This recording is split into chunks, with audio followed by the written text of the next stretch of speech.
Okay, yes. Okay, why don't you start 30 minutes? Thank you, Vincenzo. Thanks everyone for being here and talk about we're talking about financial interdependence and currency internationalization today. So as we know, China is becoming more active in international financial markets, both in terms of lending and asset issuance. This coming at the same time, China has started to promote the international use of its currency. So a natural question is whether development naturally require currency internationalization. Do those two concepts go hand in hand? Or alternatively, can China instead expand its influence within the dollar system? So today I want to study this question through the lens of network effects, and I'm going to microphone liquidity effects at both the level of asset market and the level of currency area.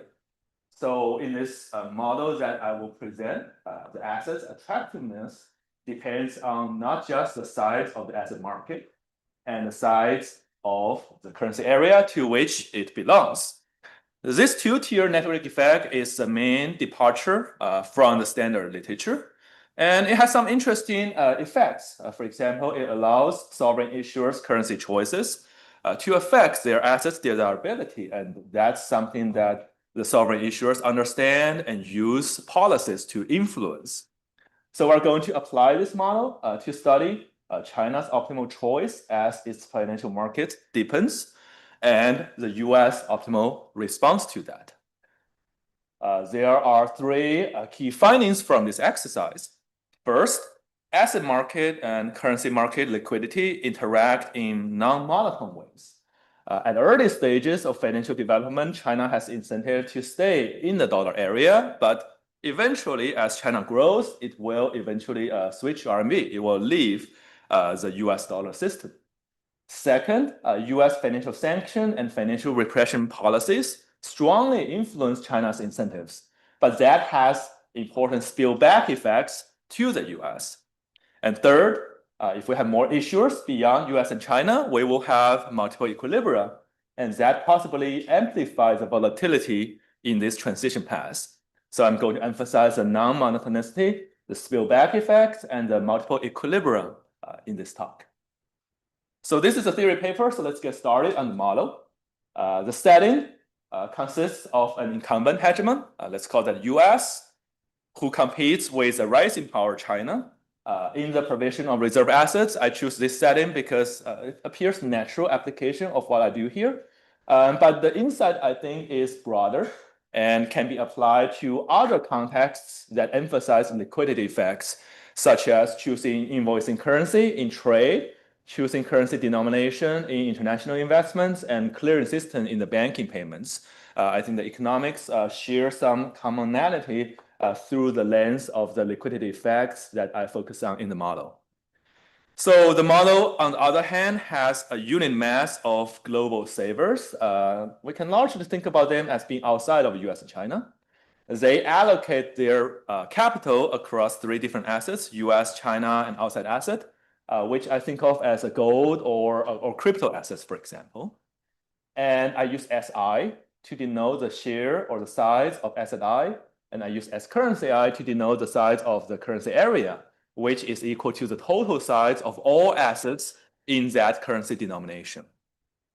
I'm going to think about a sequence of periods. So this is a discrete time model.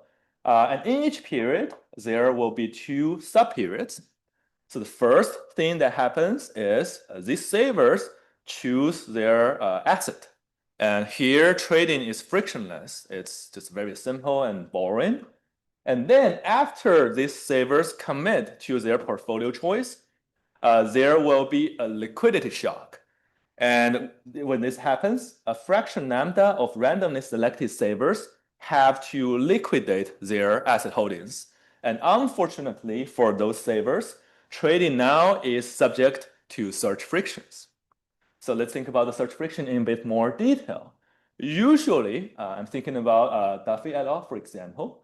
Search occurs directly between the sellers and buyers in this market, in this asset market. But my key departure from that is to propose a 2-stage search process intermediated by the financial intermediaries. So in the first stage, the seller first searches for an intermediary. And in the second stage, if the match is successful, the intermediary would contact a potential buyer on behalf of the seller under fire sale. The key friction here is that the intermediaries specialize by currency denomination. If I want to sell a US asset, I go to Goldman Sachs. If I want to sell a Japanese bond, I go to a Nomura, for example. So think about these intermediaries as different currency desks in different banks, and they're segmented from each other. And I think this segmentation is plausible, given that intermediating trades requires expertise in the legal and regulatory environments, access to funding and access to central bank liquidity structure, and finally, relationship with the market participants. All of these are specific to currency area and probably difficult to replicate across different currency blocks. And this friction would assign a central role to currency denomination in determining the asset liquidity. So different from the standard 1-tier search model, here we have a 2-tier search model, and the currency size would matter independently of the asset market size. So let's see this in a bit more detail. Let's think about the stage 1 first. This is where the seller gets the news, they get a liquidity shock, and they will have to look for an intermediary. So in this stage, the mass of intermediary for given currency is assumed to be proportional to the size of that currency area. If the currency area is bigger, there are more investors trading in it. There will be more bankers, intermediaries representing that currency denomination. And in this stage, the search process is standard. So the number of meetings between sellers and intermediaries is increasing in both of their masses, SI and S currency I. So if you have more sellers or more intermediaries, there will be a higher likelihood of finding each other. In particular, this search parameter phi is assumed to be above half. And that means if we double the masses of both sellers and intermediaries on the 2 sides of the trade, that will more than double the number of matches. So this value would allow us to capture this liquidity effect. A bigger market is more liquid because it allows people to find counterparties with a higher probability. So far, this is fairly standard. The next part is where I do things a bit differently. So after a match, intermediary is not the ultimate counterparty. The intermediary has to, again, search for a potential buyer. And this happens under 2 conditions. The intermediary first finds a buyer, and the buyer has to satisfy the 2 things here. First, the buyer has to be spared from the liquidity shock. If the buyer, another investor, is hit by the same shock, they are not in a good position to trade. So this whole contact fails. And second, the buyer has to hold the same asset. Because this is a fire sale scenario, everything is happening in a short time frame. So to find the best buyer or holder of the asset, that's probably someone who has the right expertise and familiarity, which here is assumed to be found among existing holders of the asset. So that means the share of the actual buyers that's qualified under those two conditions over the share of everyone, every trader in this currency area is SI over S currency I. And I assume that the probability of finding a buyer is increasing in their share in this currency area. So this is going to be raised to a power of psi with psi greater than 0. For example, if psi is 1, which is very plausible in the setting, intermediary basically finds a phone book, right? They pick a buyer in this currency area at random, and they check if this buyer is a qualified buyer under those two conditions. So that would be a natural interpretation of this this search protocol. So under this two-tier search process, the overall probability of success of finding the right buyer is a product between the conditional probabilities in the two stages. So here, the most important thing is this phi minus psi in orange. Recall that phi and psi are the search parameters for the first and second stages. So as a special case, let's think about the situation where they are identical. That means intermediaries locate buyers in the second stage with the same search intensity as sellers locate intermediaries in the first stage. When that happens, the probability of success collapses to only a function of SI, that's the size of the asset market. So the currency size does not matter here. The whole setup collapses to the standard one-tier search between sellers and buyers, and that is identical to many of the papers in the literature, including Chen Zi's. And in this case, intermediaries are basically pass-throughs. They don't modify any of the dynamics. Now, the more interesting thing arises when we have a phi greater than size. So what does that mean? That means size confers a greater advantage in the search market than in the asset market in the latter stage. That allows the probability of finding the buyer to be increasing in both asset size and currency size. And that makes this asset more desirable because it's easier to find a buyer when you are hit by a liquidity shock. So that makes this asset more liquid. And the intuition here is that if we hold the asset size constant, a larger currency area has two opposing effects in this search structure. First, with a larger currency area, the sellers would benefit from more intermediaries, right? There will be more intermediaries in the first stage of search, and that makes it easier for the seller to find a counterparty. So that's a good thing.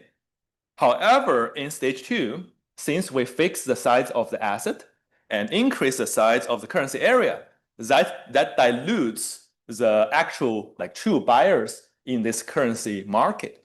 So that means that it is more difficult for intermediaries to find the right buyer, given that there are so many other investors around in the currency block. So phi greater than psi ensures the thickening effect of the intermediary market dominates the dilution effect in the buyer's market. And I think this is plausible because this is basically assuming that intermediaries possess greater expertise than these individual investors. The search friction is more severe in the latter case for those investors. So with this assumption, we are now ready to address the full problem with the investors on one side and the issuers on the other side. Let's start with the investors. Our search protocol implies that liquidity, which is a desirable thing about the asset, operates at both the level of asset market and level of currency area. So with log linearization, those two terms appear in the utility of the investors. So that is kind of a structural part of the model. On top of that, I'm going to insert a bit more reduced form ingredients. First, there is theta. I think about that as a level of financial sophistication, or the institutional quality of the issuer. So historically, we can say the US has a higher institutional quality, so investors probably prefer US assets for that reason. And if we insert this component, we can see that everything is only specific to the asset, not to the investor. So that means everybody is going to agree on which asset is more desirable, and that asset will have 100% of market share. So to make the market shares a bit more smooth in the transition, I'm going to introduce some saver-specific taste shock. So different savers have different propensity to like one asset instead of another. And for tractability, I assume that this follows a type 1 EV distribution, and that will give us the standard logit function for tractability. We could as well do normal distribution here. The math is messier, but the intuition is very similar. The qualitative result will be very similar here. So this would be the utility function of each saver if they pick the particular asset here, and the investors choose the asset to maximize their utility. Now, on the issuer side, the US is assumed to be committed to the dollar area. The US doesn't change its currency denomination. China, on the other hand, can choose currency denomination to maximize its market share. So that is China's objective function.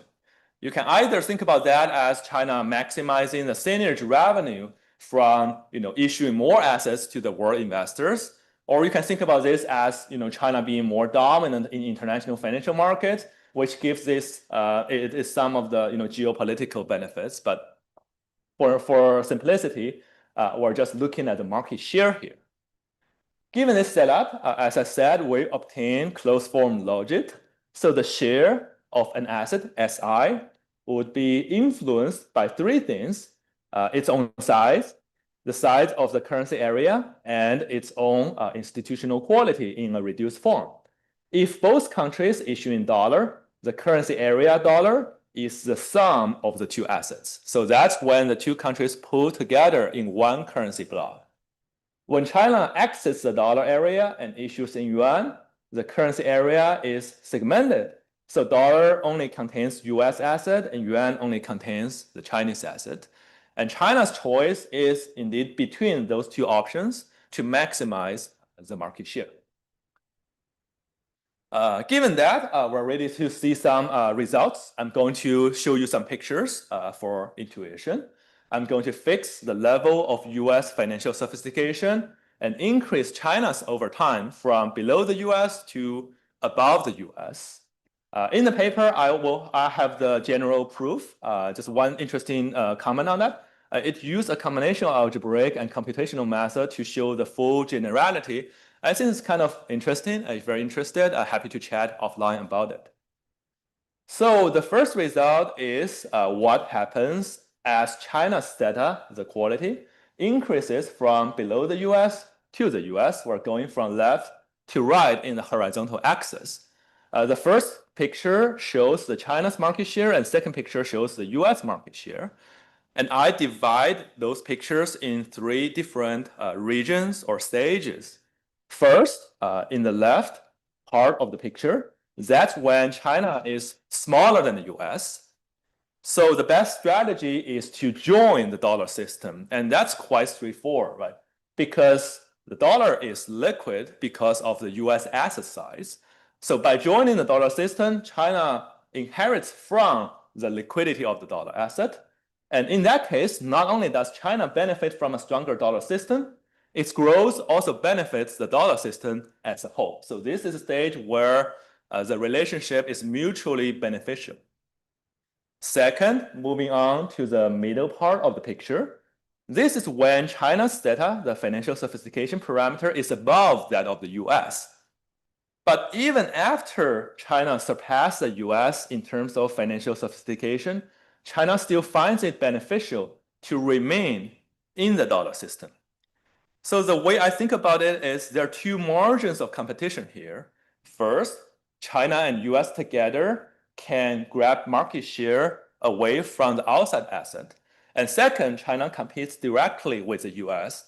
At this stage, China is not too big. So the first consideration dominates, and it is beneficial for the two countries to implicitly act like a colluding duopoly to take advantage of the third competitor. And this is when relative financial strength does not immediately translate to currency dominance, because this is when China is financially stronger, but it still chooses to live in the dollar system. And another, I guess, way to kind of interpret this is to say a US commitment to the dollar is actually quite valuable because the commitment confers a first mover advantage. By sticking to the dollar, China finds it also optimal to join the dollar system even after China surpasses the US in financial sophistication. The last bullet point, which is hidden here, is I think this is probably consistent with the US-UK experience in early 20th century. That's also when one of the rising power, US in this case, surpassed UK in many economic dimensions, but in terms of currency system, the UK pound sterling was still very dominant. Now moving on to the third stage, that's to the right side of the picture. When China's financial sophistication surpasses the US by a large margin, China will eventually switch to RMB. And this is a general result. I prove it algebraically, but in the picture, it's easier to see. Blue is the market share China obtains under issuing dollar. Red is the market share under issuing in yuan. And the solid line is the dominating strategy. So now you can see red takes over blue. China finds it optimal to issue in yuan. And the intuition here is that the US benefits from China's participation in dollar system more than China benefits from US participation in dollar system at this stage. And that's because China is so much more financially sophisticated here. And that is when China exits the dollar system. It hurts its own liquidity because the market segments between dollar and yuan. At the same time, it hurts more on the side of US liquidity because investors pick assets based on relative desirability. So that would allow China to gain more market share at the expense of the US assets. And again, hidden is that if we look at the second picture, that's a market share of the US. While the China's transition path is smooth, right, it's continuous, we do see a discrete jump in the US market share, and for that matter, the dollar's currency area share. As China exits the dollar area, it triggers a discrete movement. We can think about that as a relatively large shock, even though the underlying movement is smooth here. Okay, so far we've been talking about China's optimal policy. Now let's think on the side of the US, and to make this more interesting, I'm going to give US some of the policy tools. Let's think about financial sanction first. Here, I just model it with a fairly simple assumption. Assume first, US can only sanction China when China is in the dollar system. If China leaves the dollar system, there's nothing US does. And the sanction specifically lowers the desirability that the Chinese asset inherits from the liquidity of the dollar area. The sanction doesn't affect China's dependence on its own size. It doesn't affect China's financial sophistication. It only affects through this term with kappa less than 1. So in a way, you can think about this as throwing some sand in the gears, adding some transaction costs for Chinese issuers and investors overall to invest in the dollar asset. And the sanction, again, does not affect China if it leaves the dollar system. So what happens? In the solid line, that's the picture we just saw. That's the case without sanction. The dashed line depicts the scenario with sanction. And again, we have some regime-dependent effects. First, when China is small, so that's the left-hand side of the picture, sanction reduces the market share of Chinese assets and increases the US market share. So this is where China remains in the dollar system, even under sanction. And the sanction unilaterally shifts market share from China to the US. But as China grows, we enter the middle region in the picture. Sanction incentivizes a premature shift to the RMB, and that harms both countries. The reason why I said it is because this is a region where China would have chosen dollar without sanction, but given the sanction, China finds it better to issue in RMB, even though that makes the currency system more fragmented and lowers liquidity of both countries. And what happens to the US? That also harms the US market share. So sanction generates this spillback effect, which not only harms China, but also harms the US economic interest here. So one interpretation we have here is you can think about the first region as intensive margin, right?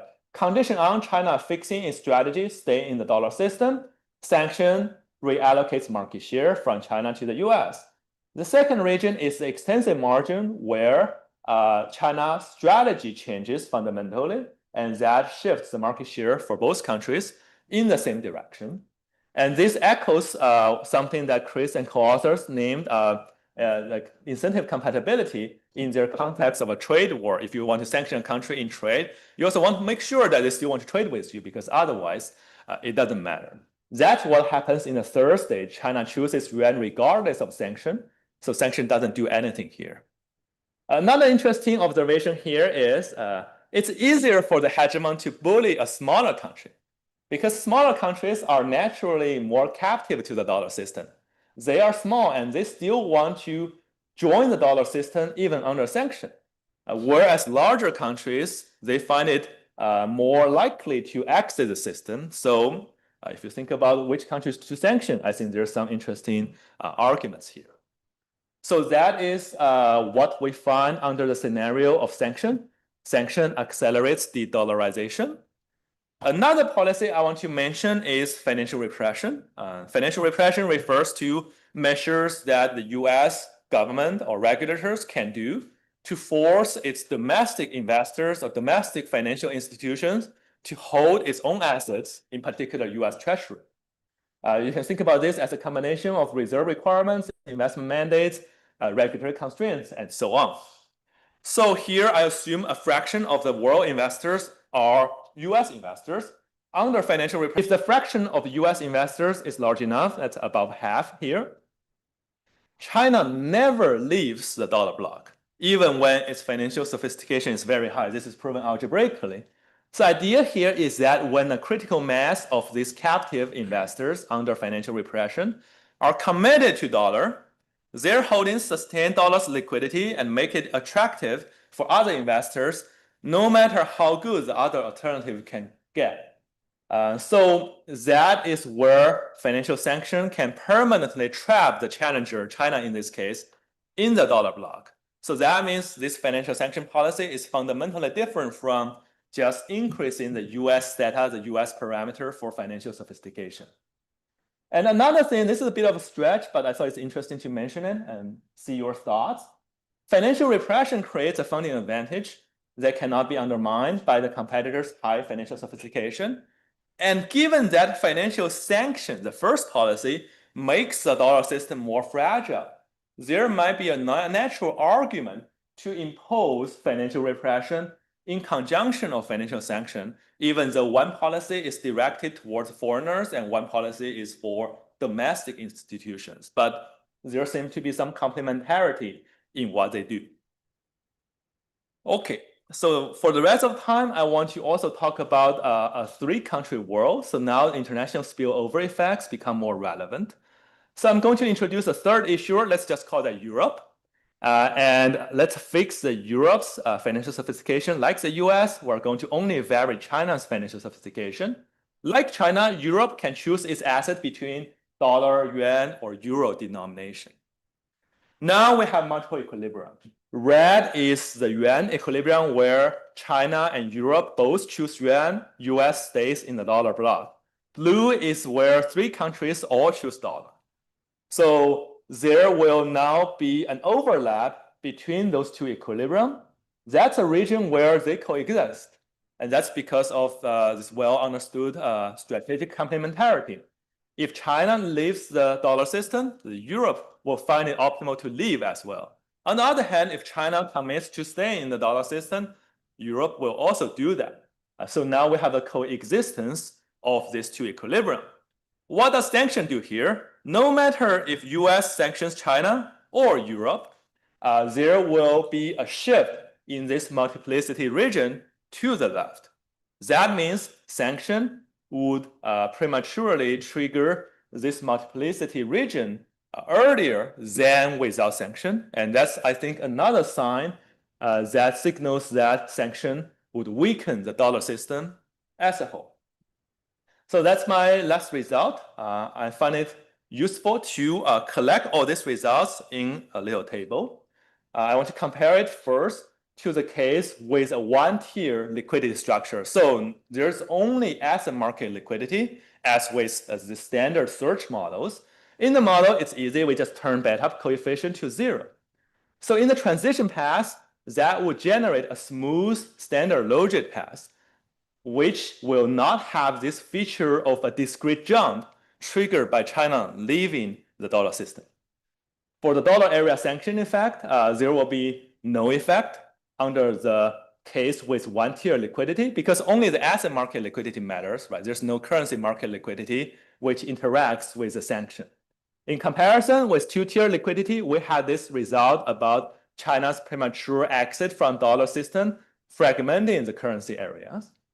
For financial repression policies, while repression still boosts desirability in this one-tier liquidity system, it will not have this interesting effect of permanently trapping China in the dollar area. And finally, with the third issuer, we will still have a unique equilibrium, whereas for the two-tier liquidity system, we have this multiple equilibrium with potentially more volatility.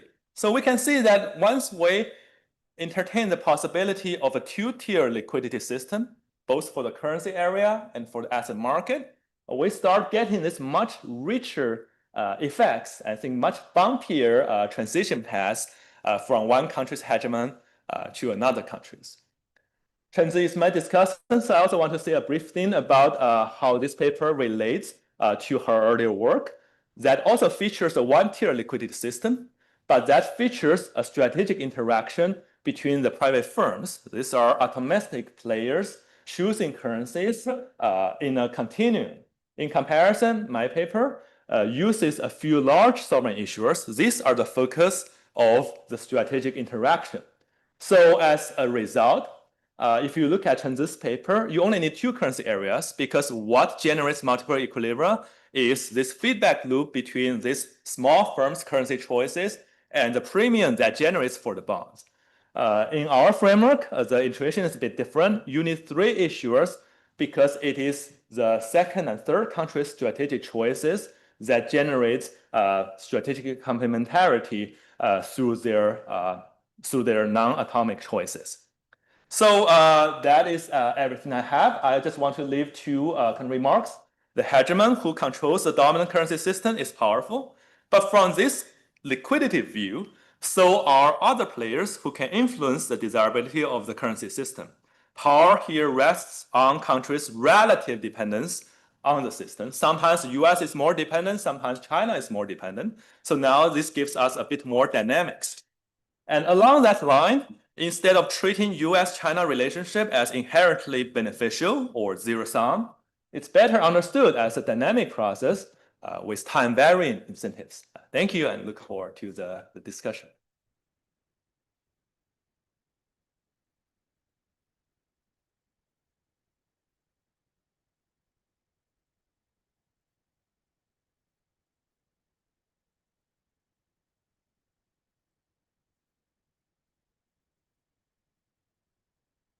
All right, excuse me. Thank you so much for inviting me to discuss this paper. I'm just going to give a small disclaimer, which is I hurt my back. So if I have to pause for some deep breaths, it's not because of the paper, it's me. So anyways, this is a really nice paper to read. It's very clearly written, and it was really easy to work through a lot of the results myself. And I think that the topic is clearly very timely. There's many markets in international finance that naturally have externalities and have complementarities between them. And this is one that is focusing on a natural complementarity to think about, which is the size of the reserve asset as well as the size of the dominant currency. So it's a model of a newcomer competing with a hegemon who cares about both of these dimensions. Okay, so the newcomer, the sovereign, is a strategic player. That's, as Jingyang emphasized, actually really important for the results in the model. So when the strategic sovereign is making this decision about the currency of denomination, he's maximizing two objectives. Okay, so he's maximizing a specific objective, but he's doing that within a very specific market. So Jingyang spent most of the talk working through the two layers of the liquidity externalities in these two markets, the light blue asset market and the orange currency market. But I'm going to spend my discussion emphasizing the sovereign objective in all of this and how that impacts the results in the paper. Okay, so, big picture, one of the really cool results that comes out of the paper is that there's this non-monotonic optimal decision that the sovereign makes. At the beginning, he's kind of cooperating, so to speak, within the dominant currency block by issuing in that currency. But as he gets larger, he's actually going to choose to fragment and sort of act as a rival currency block. And I would argue that, this key dynamic comes out of the sovereign objective. Okay. All right. So the liquidity in the different markets, I think, were fairly straightforward coming out of these now maybe standard search models, where we have investors that are choosing between three different reserve assets, again, in these light blues, the US, China, other, each of which could possibly be denominated in two currencies, the US dollar and the RMB. And then there's this exogenous shifter. And this exogenous shifter is the x-axis along all of the simulated results that we'll show. Okay, so this exogenous shifter is all relative to the US, which is being held constant. And you can think of that as literally a reduced form way of financial development, or the safety of the asset, or the legal credibility of the financial system, or whatever thing it is that makes a given reserve asset more or less attractive to international investors. All right, so then we can get a indirect utility function that's very nice and transparent, where we have this utility as a function of the asset market liquidity, the currency area liquidity, and this exogenous shifter. Okay. And so that ultimately kind of in the background is mapping onto something that looks like a convenience yield or some sort of cost of financing, right? So this is ultimately where this utility is coming from. Okay.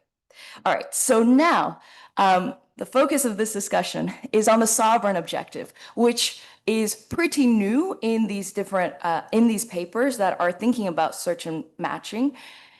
And in particular, it's actually very specific. The sovereign objective is to be the reserve currency. Therefore, it wants to have the largest mass of assets. Okay? So the desire is to have more Chinese bonds in the international market than there is US bonds. Okay? And we can, again, microfound this thinking about any sort of non-pecuniary motive for a government to do something. In this case, broadly, we can think of it as influence. Okay. What I found very useful was that we can take this sovereign objective, which is literally about the size of the reserve asset market, and decompose it into these two components where, you divide and multiply by the same thing, where the first component now is literally the market share of Chinese bonds in the international financial sector. So it's kind of the relative position. Is China bigger than the US? But that is being traded off against the joint pie of both the Chinese and US market blocks combined. And that matters because the joint pie is something that China can dip into if it chooses to issue in USD as opposed to RMB. Okay? So in this sovereign objective, the sovereign is trading off being relatively bigger against preserving kind of the international liquidity that actually benefits it. Okay. So just to build a little bit of intuition, as the theta rises, the size of the Chinese asset market is rising, and the size of the US asset market is falling because you have this one mass of investors. If we put currency choice on that, so this is exactly what Jin Young was showing you, where in the blue line, we have the currency choice of issuing in the US dollar, and in the red line, we have the currency choice in the renminbi.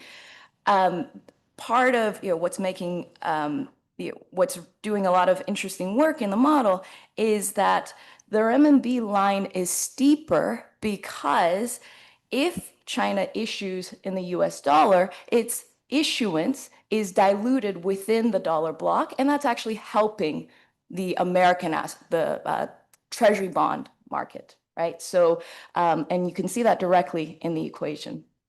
Whereas if it's issuing just in RMB, then those bonds are helping both its own bond market and its own currency market. And so it kind of gets to absorb the liquidity benefits in two places, and hence that helps its asset market to grow faster. Because the sovereign objective is to maximize market size on the y-axis here, you then get this very clear optimal path of issuance where we have until basically the end of this gray area, issuance in the USD, and after that, issuance in the RMB. Okay.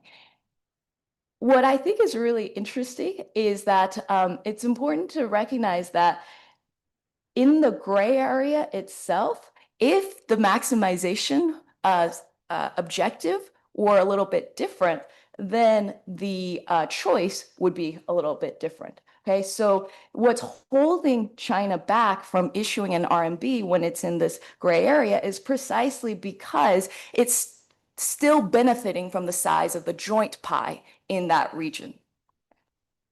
Okay, all right. So given that this trade-off between your relative market size and the absolute joint pie is part of what's really important for the dynamics here, I think it was kind of interesting to think through what the predictions would be if the objective for the sovereign were slightly different. So we can think of an objective function where the sovereign only cares about being relatively bigger.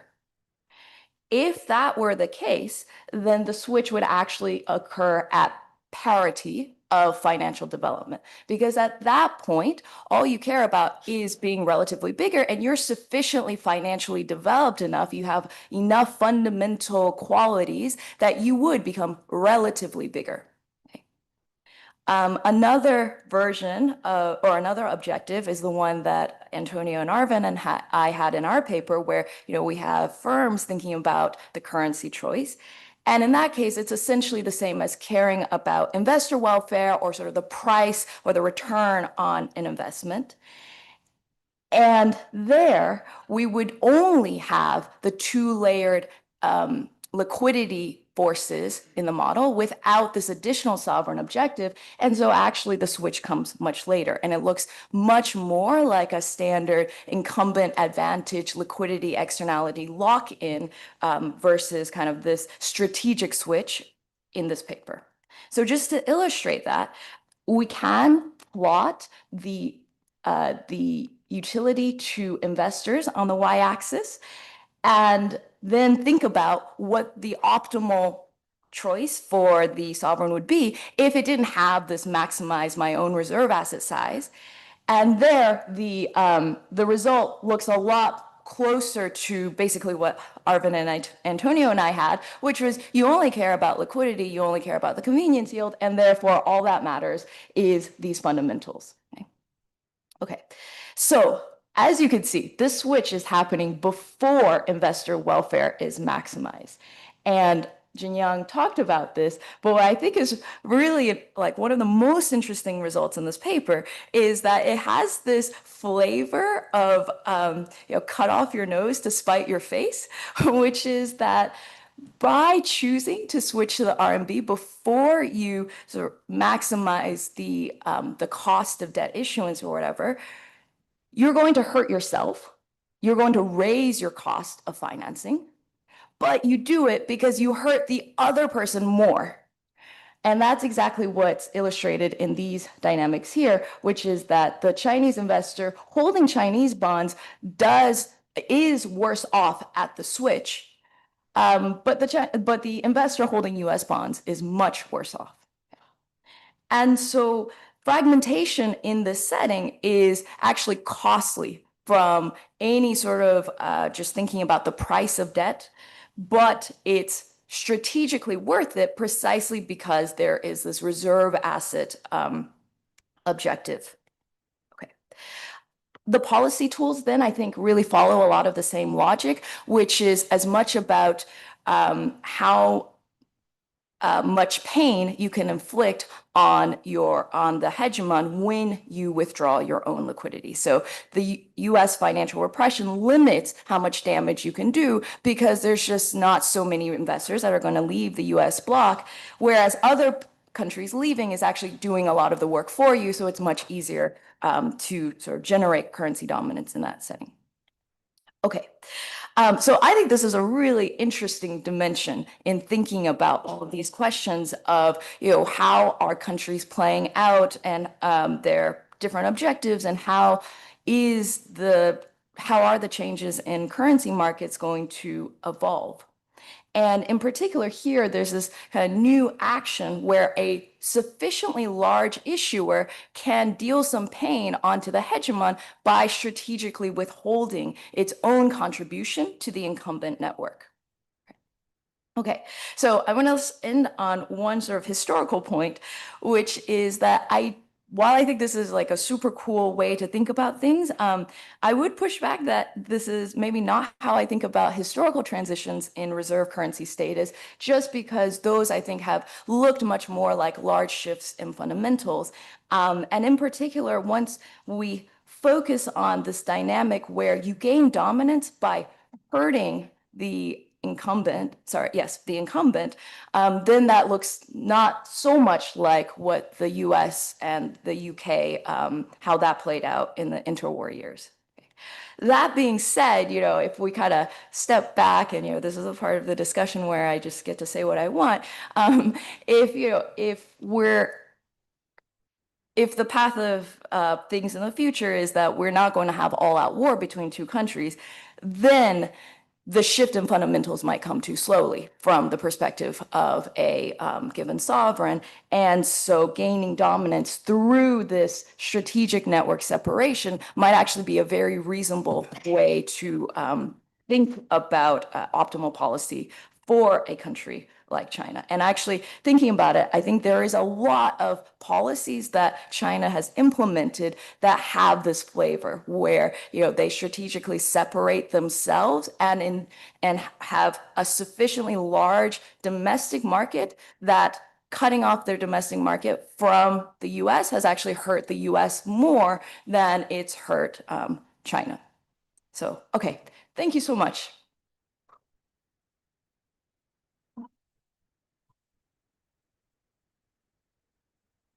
Okay, let's open the floor for questions. Okay, Linda and Fred. So let's take those three first. Linda. So I've been trying to formulate this question. So this seems like this is a model of money where it's coincidence of wants. We could be describing, it could be money, we could be talking about trade in goods. The more people there are, you can search and find, the more transactions you have. That's that model of money. And then somehow you have this reputation thing, or legal credibility is this exogenous thing. But it seems like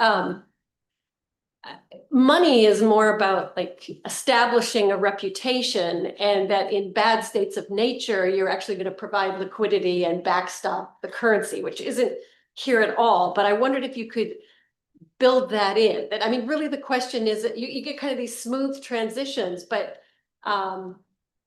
I'm not sure, you know, if you withhold from the market, that somehow you're punishing the other side, you're also damaging your credibility as a currency to hold. You're also proving to the world that if you stick your assets here, we're going to play games, and you might not get your money back out again, which I would think would just destroy your credibility as an international currency. So there's something sort of it's a simple way of modeling money, but somehow it kind of misses key aspects of what the concerns are about, you know, putting your deposits and your savings and firms investing in another currency.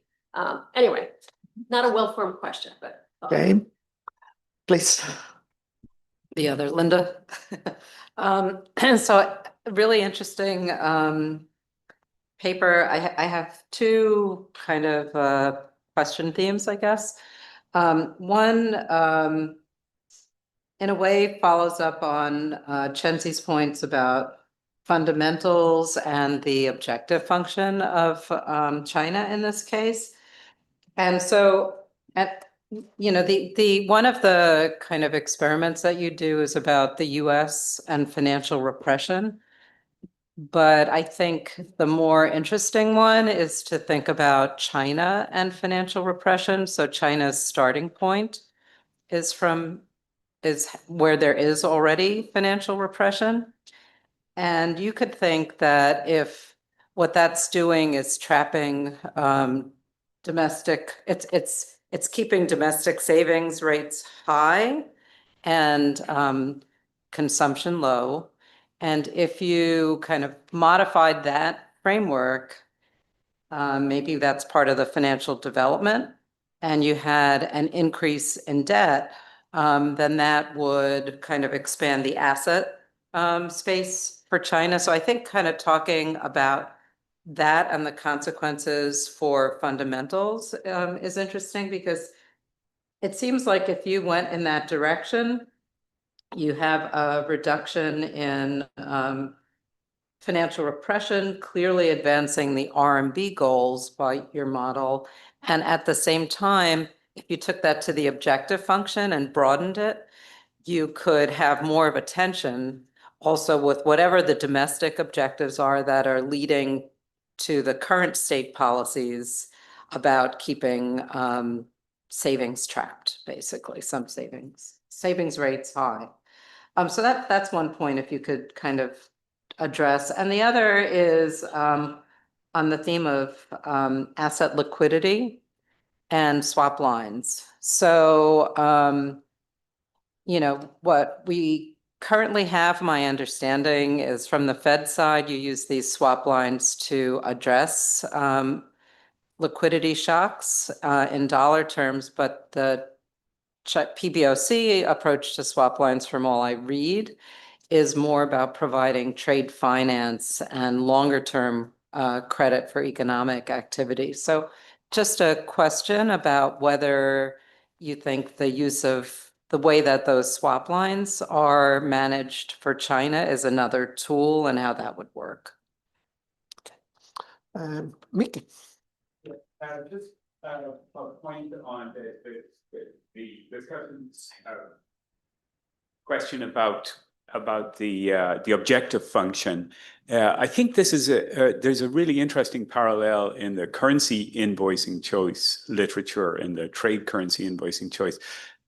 In that literature, you can have a difference between what the government objective would be for which currency to issue for kind of pricing in international trade with sticky prices, and the choice of individual firms. So you can have multiple equilibria there. And so the government will take into account the kind of external spillovers that are not taken into account by individual firms. So, you know, again, I think that's an emphasis you want to think about. Okay, we have other two questions, but why don't you answer first those three? Okay. Okay. Thanks a lot for the questions. Let me start with Linda's question on this exogeneity of the reputation assumption. So let me go to your specific example of money. All right. In that sense, I would actually think that the bond market is kind of better way of thinking about the setup than money. And here's the reason. Because let's think about each period as this is how long it takes for the bonds to mature. Okay, so every period, a new bond is issued, a bond matures, and then the government can decide the denomination, the currency denomination of the bond. So the act of redenominating the bond from one currency to the next does not represent like a departure from the contract. It does not represent a partial default. Whereas in the money context, you can think about people continue using like dollar, and then suddenly the Chinese government said we're not going to continue issuing a dollarized currency, but we're going to issue a depeg currency. And I think that's closer to a credit event or default event. So in that sense, I think that if we apply this to the bond market, this would not be kind of the act of deviating from the dollar block would not be an act of default. Whereas for the money example, I think that would be something that actively hurts the credibility of the government. So I would think that this will be a key difference in what the act of redenominating the currency would comprise for the quality or credibility of the issuer. But on the broader point, I think the point is well taken. I think there will be some interesting arguments to pursue a further micro foundation of what this institutional quality or credibility would involve and how the sovereign actions would feed back into this right now exogenous parameter. And I think that would be something interesting for me to think about. For Linda, your two questions. Let me start with China's financial repression. I'm fully with you on that. Just taking this very naively in the model context, we can say that if China also does financial repression, not only does it improve China's market share, but it will also counteract US financial repression policies, right? If the two countries do it with the same extent, then we're pretty much going back to the pre-financial repression world. So that would be kind of a simple application of that. But at a deeper sense, I think you're also making a good point about the savings rate, that would amount to changing the mass of investors, right? I think that would be a really interesting additional dimension of strategy to think about. So I like that a lot. I have not worked on that, but that's something worth thinking about. But the bottom line is that any of those things that are achieved by financial repression, they are qualitatively different from just improving the financial institution. I think these are conceptually different. And this is one of the key points my model wants to make. They are not the same thing. Going back to central bank swap lines, just first, very loosely speaking, either China or US Fed, I think the central bank swap lines help with their currency liquidity. So if you think that in this fire sale scenario, which is what motivates the liquidity argument here, if there would be more liquidity in either dollar or RMB around, that might allow more traders to act as the distressed buyer, therefore improve the liquidity of the assets that could potentially fall under distress. So that would increase the success of surge and improve the liquidity. So I think there's a direct way of embedding central bank swap lines into this micro foundation of surge and fire sale. So I would think that this is definitely like enhancing the liquidity here. But the particular ways in which China and US central banks do it differently, I have to think more. I think that's another interesting thing, but so far I haven't given it too much thought. So thanks for mentioning it. Mick, so the invoicing literature, so yes, I also see that this two-tier liquidity argument is a kind of natural application to context beyond the reserve asset competition. I'll be curious to ask you for some additional references, some explicitly considered government actions in addition to individual firm actions. I would like to follow up on that. In fact, I had to spend the last 6 months working on solution techniques. So if you tell me someone else had figured it all out in how this kind of model can be solved, I'll be very much appreciative. Okay, thank you. We have two additional questions. I will ask it to be brief. Mario?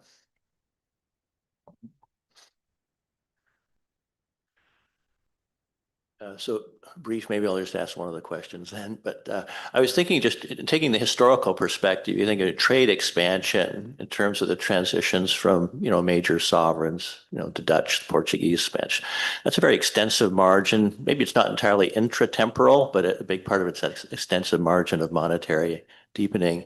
But then you get into the, leverage and capital accumulation. So can you parse those two in the model in terms of that, the more atemporal, almost barter level trade in the moment versus hedging and leverage? Okay, thanks. I'll be very brief. I'm very curious about the financial sophistication. The PBOC has their own mind about financial sophistication, but I want to know exactly what do you mean and empirically, how do they carry that out? Thank you. Okay. Okay, be brief. Minute. Yes, yes. So first, trade versus capital or intertemporal versus intratemporal. Actually, there's something I want to say about this. I think this makes a good point. So if we think about the bank run models like Farhi majority, right? The multiplicity in equilibrium, the liquidity effect, so to speak, comes from a time inconsistency problem. Right? That's at the core of many finance models. That the government cannot commit what to do in the future, and therefore something interesting happens right now. And as a result, I would actually put this liquidity model on the other side of intra-period, not intratemporal, not intertemporal, because you only need one period for this kind of model to work.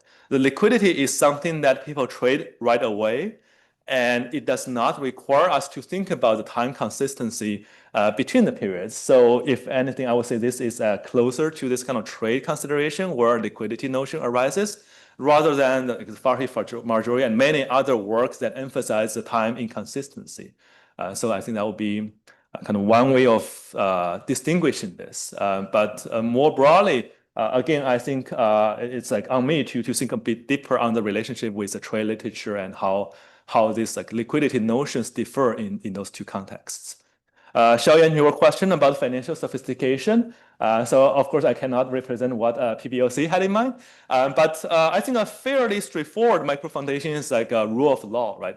How likely are you going to get your money back from these debt issuers? And if there's, let's say, a probability of capital control, that definitely comes into a negative quality in financial sophistication. So from the perspective of global investors, I think that's very much relevant in their mind insofar as they're considering whether or not they want to invest in Chinese assets. So as this capital control concern alleviates, I think this is perhaps a realistic way of mapping the transition path. Okay, thank you very much. We'll get back at 9:45.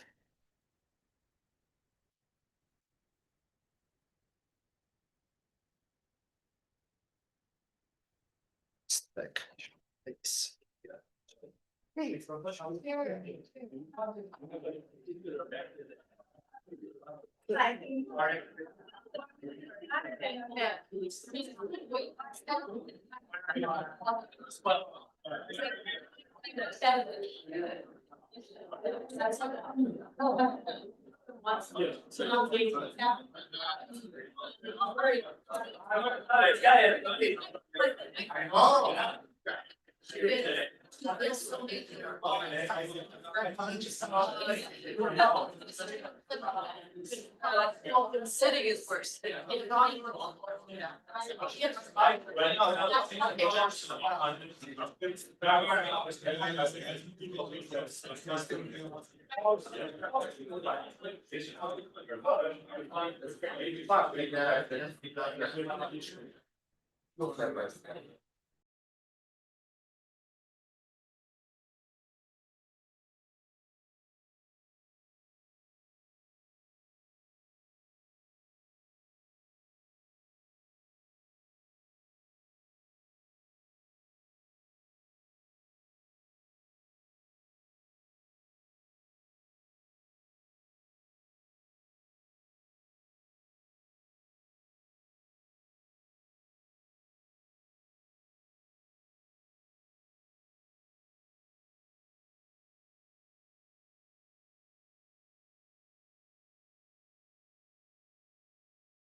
Okay. So hi, everyone. Please go ahead. Thank you, Vincenzo. Thank you, Pablo, for putting our paper on such a nice program. I'm very happy to present this paper. This is Jean-Pierre with Stefan and Mick, who are in the audience today. And believe it or not, it's not an NK model. It's going to be about more of a supply side effect of tariffs, right? So there is this vague assertion that protectionism could restore industrial jobs in some way. And they are sometimes and more presented as tool to kind of shelter US firms from foreign competition. And we want to take that claim kind of seriously and see whether there is any truth to it. But to do that, we also need to, we think, take into account two important trends of the US economy, which have been automation on the one hand, and declining business dynamism, declining entry rates on the other hand. So the relevant question for the paper is not only whether tariff can shift demand toward home goods, but it's also whether they can change trade patterns, entry patterns, automation pattern, and the task content of production more generally. And we believe that there are not so many papers that address this question of the supply side effect of tariffs, and we try to contribute a little bit. What's the main result of the paper? What we will show is that actually there is some truth to it in the sense that tariffs can temporarily raise the entry rate, and they can kind of temporarily benefit home industries, and they can slow down persistently automation. However, this is not a very efficient thing to do from a productive perspective. Okay, and I will go further on this argument, but we show that in an open economy model with heterogeneous firms, endogenous entry and tradability, and task-based production with routine, non-routine, and robots. So what are the main steps, the big takeaways from this model? The protection from foreign competition can stimulate short-term entry into final goods. The idea is that if you face less international competition, there will be some kind of increase in expected profits. There will be entry in the domestic firms, and there will be a fall in the relative price of the home produced goods. This would lead, however, to a fall in factor cost GDP, evaluated at PPI prices. There will be an effect also on the wage premium to non-routine workers that would fall, and that would increase routine employment and slow down replacement by robots. Okay, and that's the main conclusion from the model. We also confront this conclusion to some empirical exercise. So we have a shift share experiment based on the 2018-2019 tariff episode. And we show that there's suggestive evidence. Okay, it's a shift share experiment. It's not like a structural estimation, but the task-based, the model-based, task reallocation mechanism and the entry mechanism and the timing in particular, as I will discuss in details, are consistent with empirical evidence. Okay, so many papers to cite. I'm not going to run through all these items. Let's say we've reached two main literatures. The one is the models with heterogeneous firms, Pareto distributed, Gironi-Mellets, right, with endogenous entry, endogenous tradability, and the task-based production function by Acemoglu-Restrepo kind of mix these two arguments into one big open economy model. So we have training also because we have different types of workers. We have routine workers, non-routine workers. They can switch based on the future expected path of relative wages. We have selection, export selection, tariff revenues, and distributional incidence, because we will have imperfect risk sharing among the different types of workers, and we will have firm owners. We will also have like a distributional, very rough distributional view of the effects of tariffs in the model. And then the second contribution, we think, is the confrontation to the empirical evidence from the 2018-2019 tariff episode. Okay, that's the roadmap. A bit description of the model. Then I will show you some analytical results from a simple static version of the model. Then I will tell about quantitative tariff experiments, and then a word on the empirical evidence. Of course, in the paper, there is more. I had to choose because 30 minutes is like compressed presentation. We also talk about policy design, rebate incidents, retaliation, and optimal tariffs. I will not talk about that in my talk today.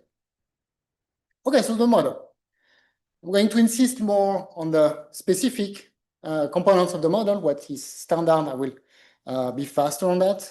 So we have two countries. They are quasi-symmetric, home and foreign. We think of home as the US, foreign as the rest of the world. In each country, we have three households or three families, right? A family of non-routine workers that we label H, and the mass is 1 minus mu times lambda t. Lambda t is the time-varying share of these guys in the worker sector.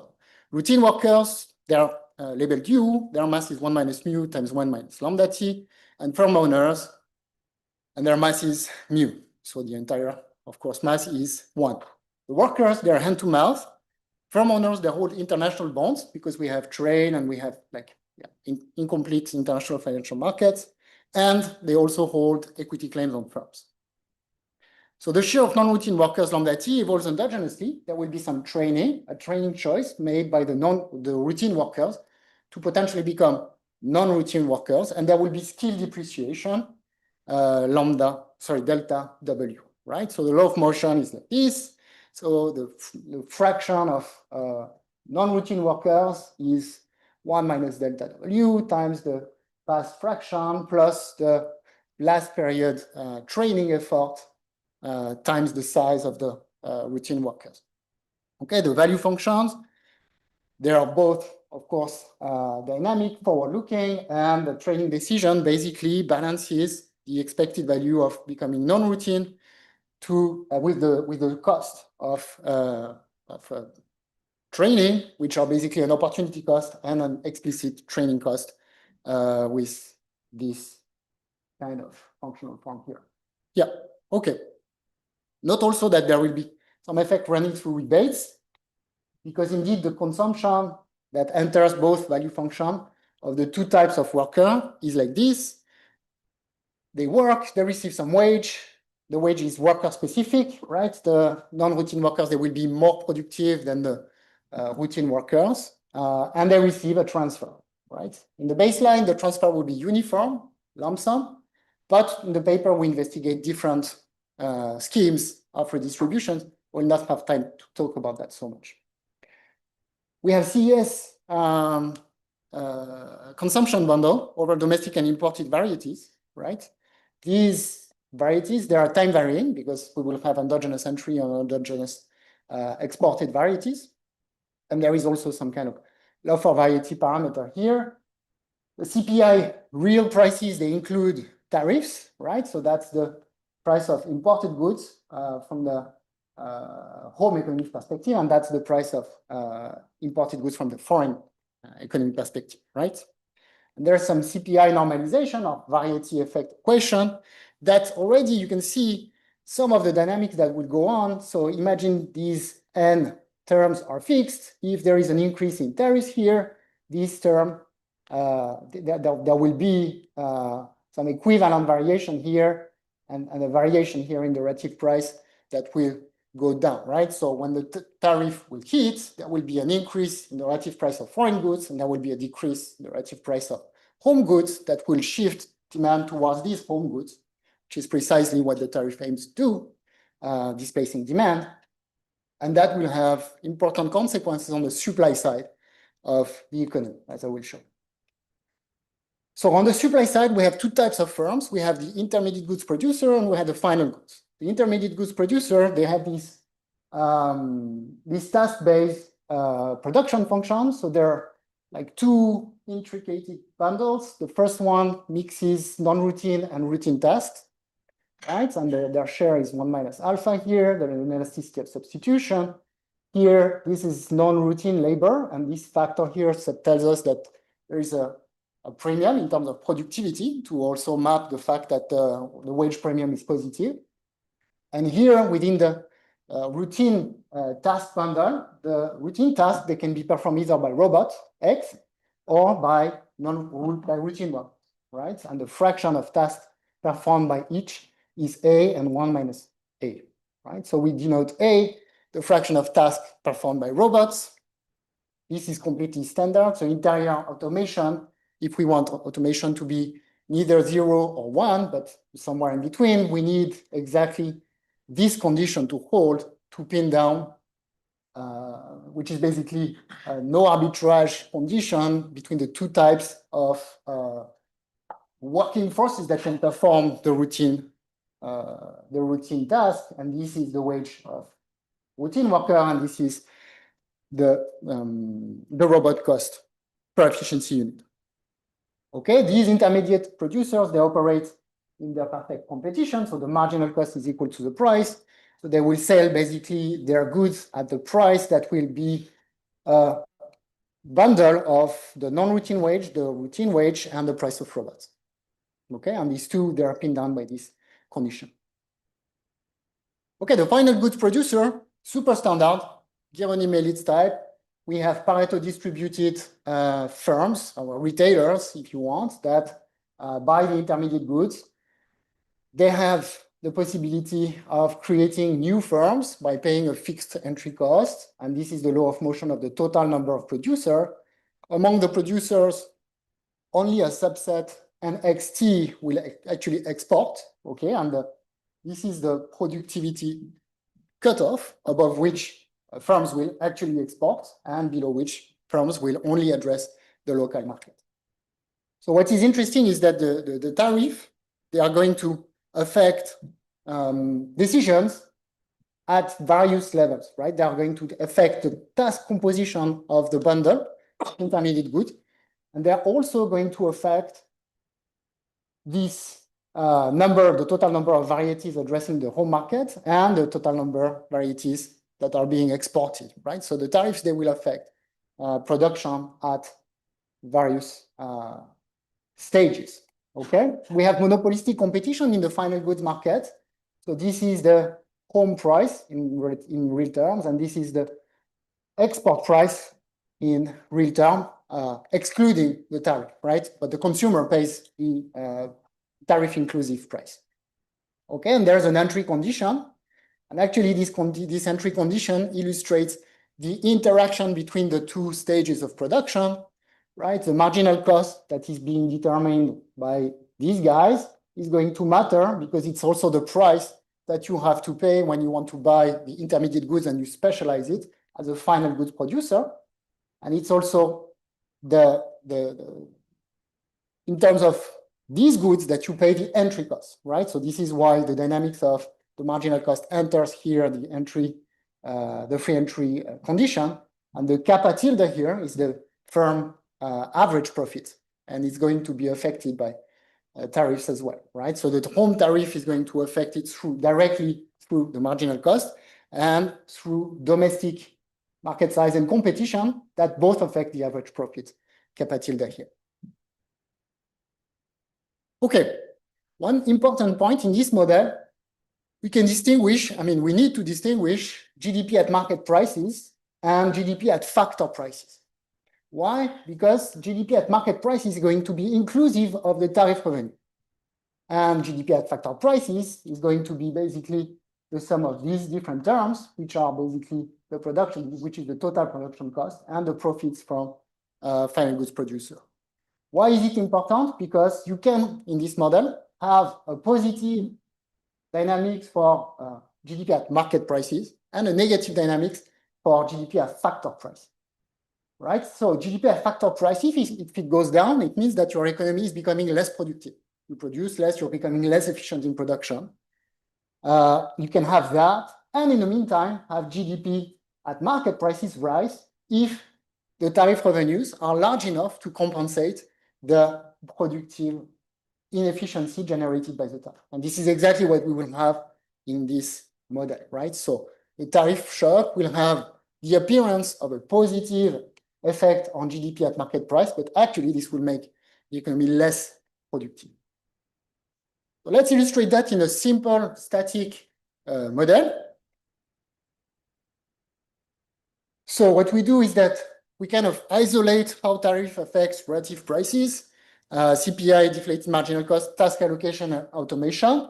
And to keep things transparent, we kind of shut down heterogeneity to some extent, and we impose static entry value and all firms export, right? So it's kind of a way for us to simplify things and obtain like closed form results.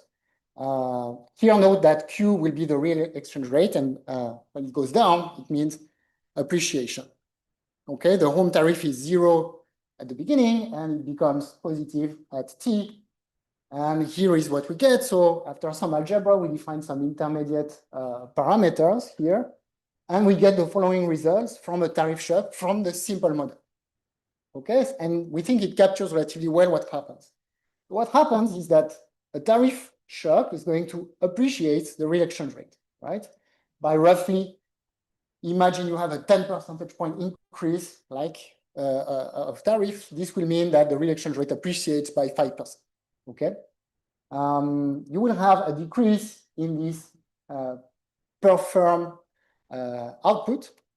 You will have a decrease in non-routine labor and an increase in routine labor.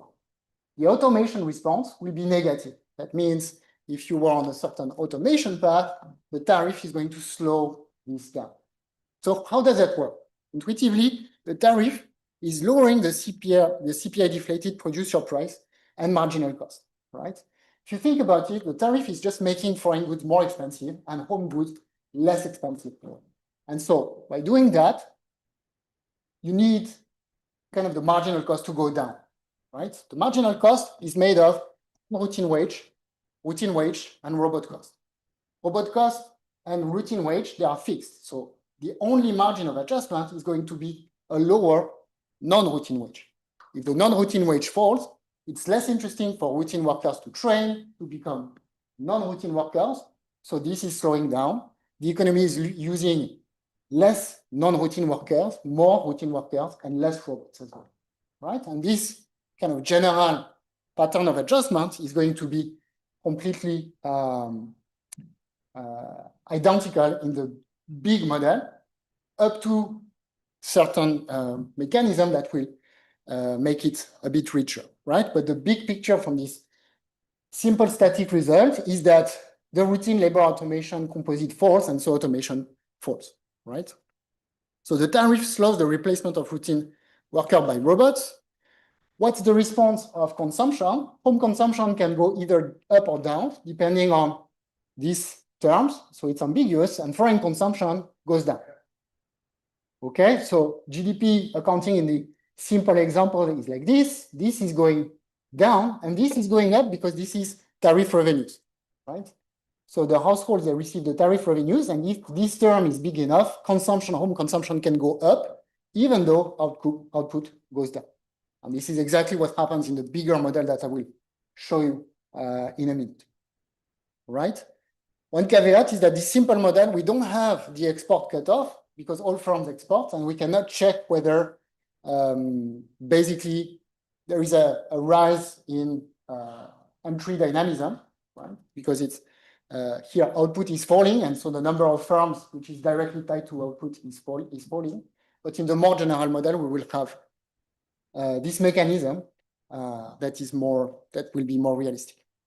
Okay, so of course the simple model does not deliver all the quantitative margin, but we get the core mechanism. A rising tariff appreciates the exchange rate, lowers the price of the domestic goods, the marginal cost, lowers non-routine labor, increases the use of routine labor, lowers automation, and lowers factor output. Okay. And then the full dynamic model is going to add domestic entry, export selection, training, tariff revenue incidence, and intertemporal value of firms. Let me switch to that. Okay, it's a big model, actually, right? I try to kind of present it in a compressed way, but there are many parameters to be set, etc. So you have to take our word that we do a good job on this front, but provided, thank you, provided you believe that, here's the following the policy experiment that we do. We start from relatively low values of tariffs, 3%, right, which were basically those observed before 2017, 2018. And then we consider a permanent unilateral increase in the home tariff by 10 percentage points.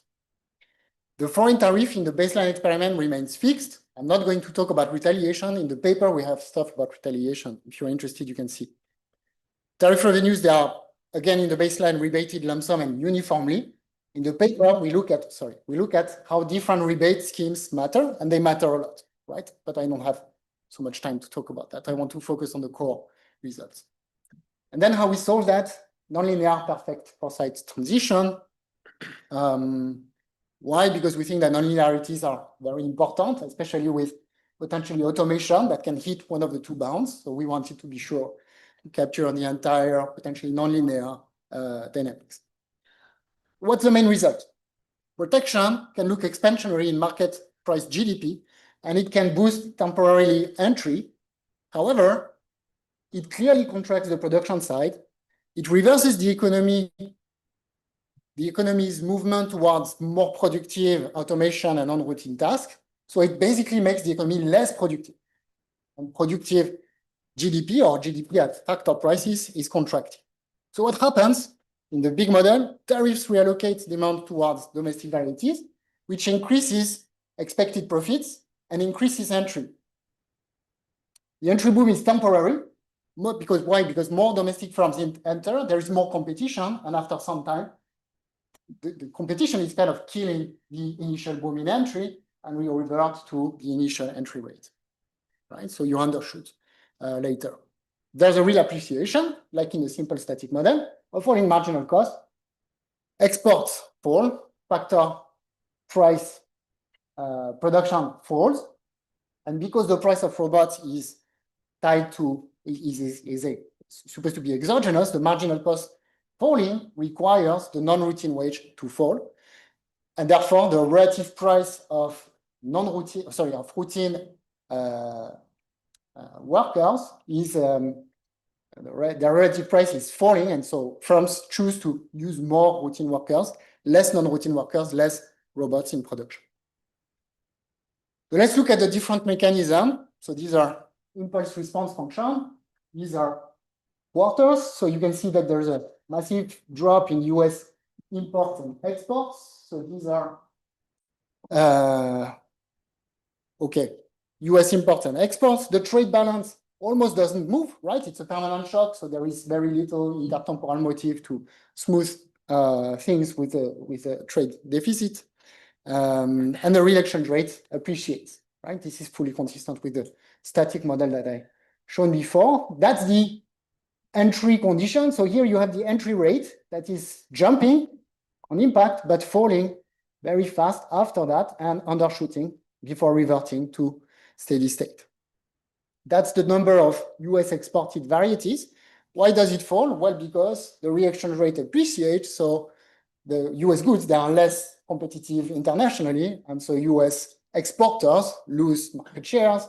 That's why the number of US exported varieties shrinks so much. US imported varieties fall. Well, first because foreign exporters, they face the tariff, but also because the tariff is super negative for foreign activity. It lowers foreign demand and foreign production, and therefore you have less volumes. So you have less trade, both at the extensive and intensive margin incoming from the foreign country. Okay, that's the first mechanism. Second mechanism is this marginal cost automation mechanism that I already highlighted 2 times. Okay, so I'm not going to spend too much time on this, but here you can clearly see the trajectory for automation. And this is training. So training is the willingness of households to pay to become non-routine workers in the future in exchange of a higher wage. But of course, they have to pay the training cost, right? The training cost remains relatively stable, but the perspective, the non-routine wage is falling. So of course, they want to train less, and less of them become non-routine workers. Okay, so this is a very persistent, I mean, permanent actually, fall in automation. Okay, we have a bunch of counterfactuals and that show that endogenous automation materially changes the transition, in particular for the non-routine wage, the non-routine wage or the non-routine wage premium. Here you can see the solid black line, which is the baseline with automation. The red one is without automation. And so you can see that whether you have this automation margin or not in the model, this is going to change very much the implication for the non-routine wage, and of course for non-routine consumption. Okay, in the red case, without automation, non-routine consumers, they kind of benefit more than in this case, and also for GDP at market prices. Okay, and most of the, of course, the drop in GDP at factor prices comes from this automation margin. Okay. GDP accounting, this is just to remind you that GDP at factor prices and GDP at market prices are not the same. So GDP at market price increases because the tax revenues outweigh the less productive economy in the short run. However, in the medium run, you can see that GDP, even at market prices, kind of falls. Why? Because trade is being depleted so much that tax revenues slowly die out, while the productive effects, they are permanent, right? And so this is kind of depressing even GDP at market prices after some time. Okay, it matters because, of course, you are going to want to look at GDP if you claim for reindustrialization. And if the two are different, what really matters for industrialization is GDP at factor prices, not GDP at market price. Then we have 3 separated types of households, right? Routine, non-routine, and firm owners. And we look at how their consumption level and welfare basically are affected by the tariffs. We can see that firm owners benefit most. The routine consumers, they also benefit. That's almost entirely driven by the rebate. And the non-routine consumers, in our calibration, they are around 60% of US population. They're winning the least, okay? So in terms of aggregate welfare, we find moderate gains. They are related to, of course, terms of trade appreciation. They are also so that consumers have more external market power, purchasing power. They are also related to the rebate of the tax revenues, and they're very much bigger than neighbor, right? If you look at global welfare, it falls. If you look at foreign welfare, it falls. So it's like a really very unilateral benefit for the US. And of course, it's completely not the optimal cooperative solution, right? To do that. Let me, kind of 4 minutes. 1.5. 1? Yeah. Okay. Let's go. So we kind of use the Otter, Beck, Dorn, and Hansen methodology, shift chair, to look at how commuting zones that are exposed to certain industries, those industries face tariff changes in 2018, 2019, how those commuting zones reacted in terms of the task content of their industries and business formation, right, in terms of the number of business creation, depending on their intensity of exposure to the tariff sequence, right? So we build these exposure measure. We have a cost side exposure measure, a protection side exposure measure, and some kind of retaliation measure. So these are the exposure measures. We build them by projecting the tariffs at the sector level on the commuting zones.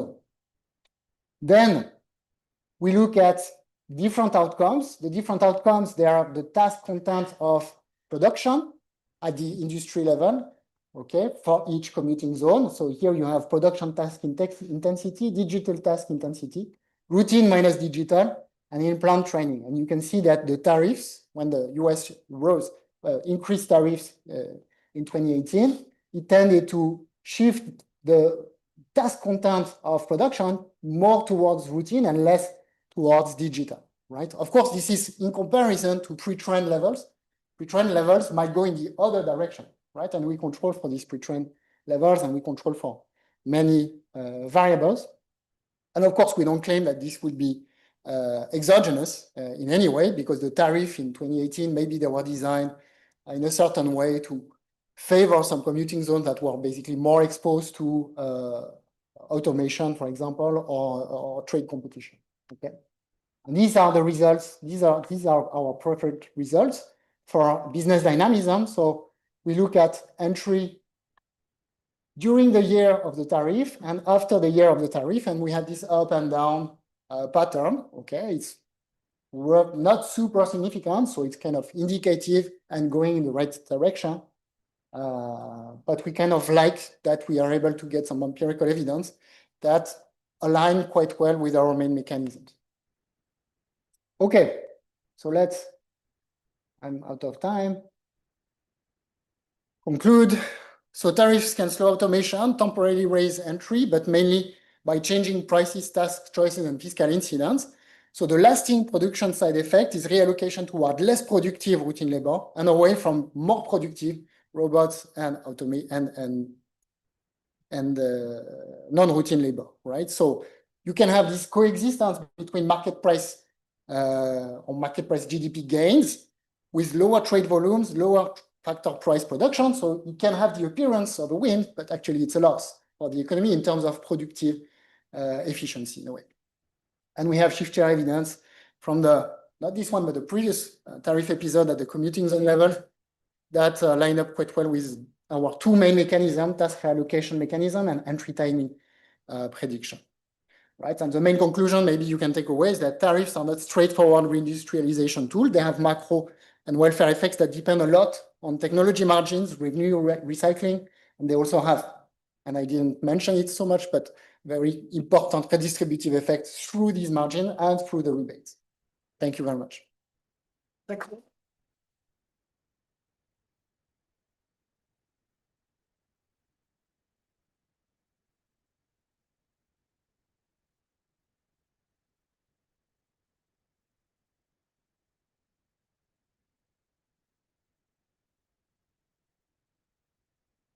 All right, well, thank you so much for the chance to discuss this paper, and thank you for the authors for making that an interesting and enjoyable exercise.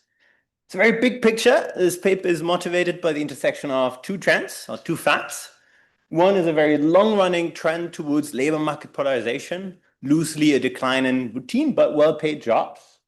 And the second is a recent shift in US policy towards tariffs.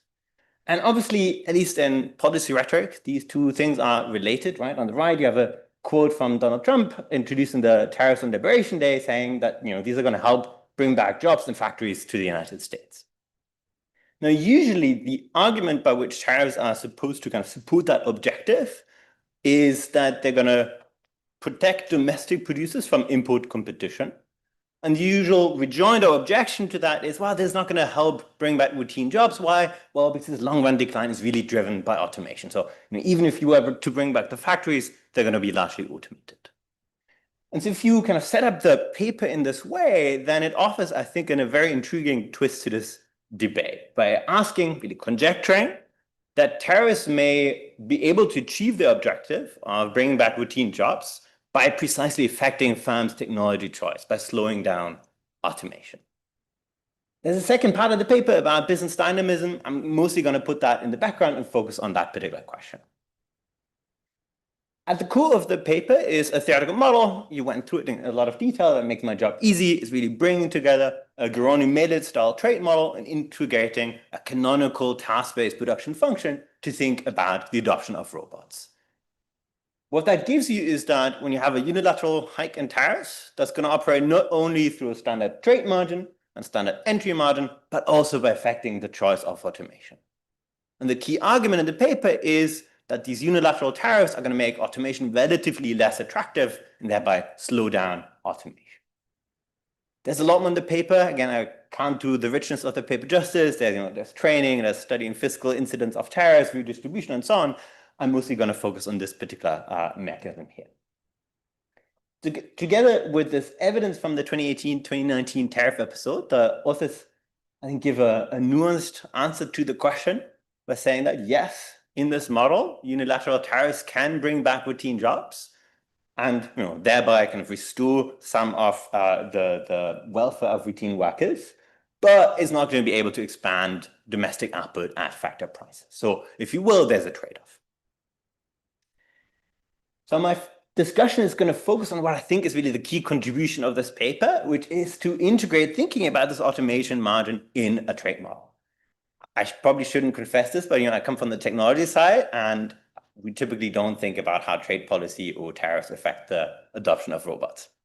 And so I think that's a really interesting attempt, and it leads the authors to make what I think is a very provocative argument. I kind of hinted at this already, but if they're right, then this usual objection that I mentioned is kind of incomplete, and precisely by affecting firms' decision about how to structure their production, tariffs may succeed in at least partially bringing back these routine jobs. And so my comments are going to be twofold. I have a third one, which we can maybe discuss offline. One is about theory. So I'm going to underscore that the core mechanism in the paper really hinges on holding the price of robots fixed in home CPI units. I want to ask what happens if we relax that and what's kind of empirically plausible scenario. And second, does the evidence support the model's mechanism? All right, so let me briefly start by recapping the mechanism. It was very clear in the presentation, but essentially let me zoom in on kind of three key relationships in the production block, taking as given how the trade block shapes the marginal cost. The first is that in the production of these routine tasks, the routine workers and robots are perfect substitutes. So if you want to have an interior solution, you'll have that the cost of the two is entirely fixed together, or tied together. Now, the optimal share of tasks that you want to automate, that's going to be a decreasing function of the ratio of phi, that's the cost of robots, and that's going to be exogenous, over marginal cost. And finally, what's the price that moves? It's the wage of the non-routine workers. That's proportional to marginal costs. And so if you now have a unilateral tariff that goes up, that's going to appreciate the real exchange rate. So that's going to make producer prices in home CPI units fall. And so holding phi fixed, again, that's exogenous, that's going to make that ratio of phi over marginal cost go up. Automation becomes more expensive. And so eventually automation slows relative to the trend. Quantities adjust only via robots. Prices adjust via the wage of the non-routine worker. So quick aside, note that the wage of the routine workers never moves in any of the experiments. And that's not really, insofar as they helped, it's entirely via the number of jobs.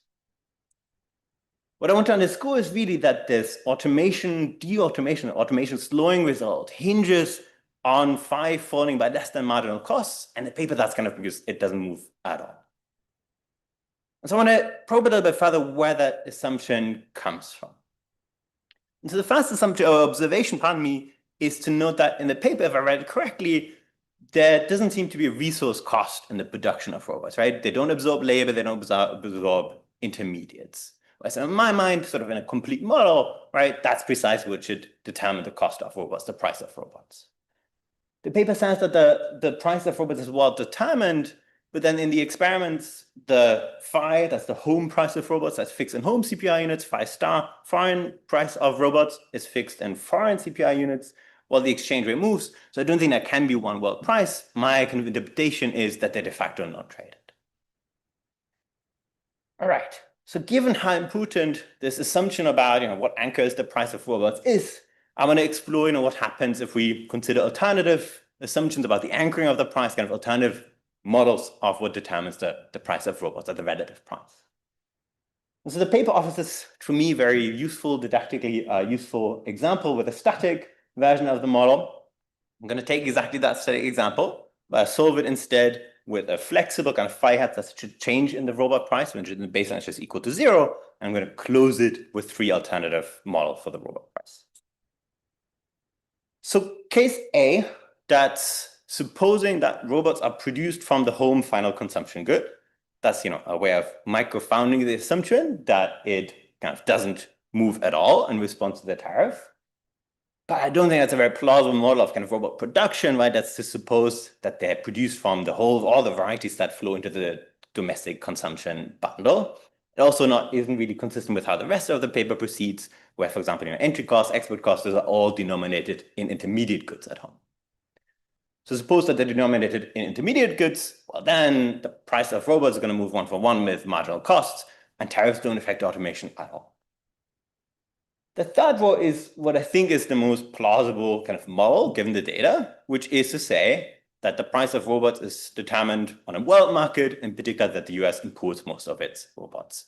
I say that's an empirically plausible case because indeed, if you look at the data, for example, these reports from the International Federation of Robotics, in the US, most industrial robots are imported. If you look at the customs data, that's mostly from Europe and Japan, something I'll come back to in a sec. Now, if that's the case, exchange rate appreciates, that's going to make the input of these robots relatively cheaper. And so you get the exact opposite prediction, right? You get that automation becomes relatively more attractive, the skill premium rises, and routine labor declines. So this underscores to me that it's really important to think about what determines the price of robots. But let me kind of try and think about whether, under the assumption that the robots are well traded, it's possible to kind of restore this de-automation result. And I think it's possible. And I think there's 2 very interesting scenarios under which the paper's main result holds. The first is suppose that these robots are imported, they're priced in the world markets, and importantly, they're subject to tariffs. So that tariffs directly affect the cost of robots. And so, of course, if the tariffs on robots are sufficiently high, that's going to make them relatively more expensive. You slow down automation. 2018 episode, probably not very realistic. That mostly affected China. China supplies roughly 4% of the value of imported robots in the US. 2025, affected Europe, Japan. So maybe already more salient. The other plausible scenario is one of symmetric retaliation. And as briefly mentioned in the paper in one of the extensions, I think that might actually deserve more prominence. In that case, if it's fully symmetric, the exchange rate is not going to move, producer price will fall. We're kind of back to the world of the baseline. So my summary would be, in response to this question, can tariffs slow automation? Yes, there are scenarios where that's possible, but to figure out whether that's kind of empirically realistic is really crucial to think about what determines the cost of automation of robots. The second comment is about the empirical exercise. And so the main empirical design is to compare different commuting zones in the US that differ in their pre-2018 industrial composition. And you interact that with these 3 different measures of exposure to tariffs in 2018 and 2019.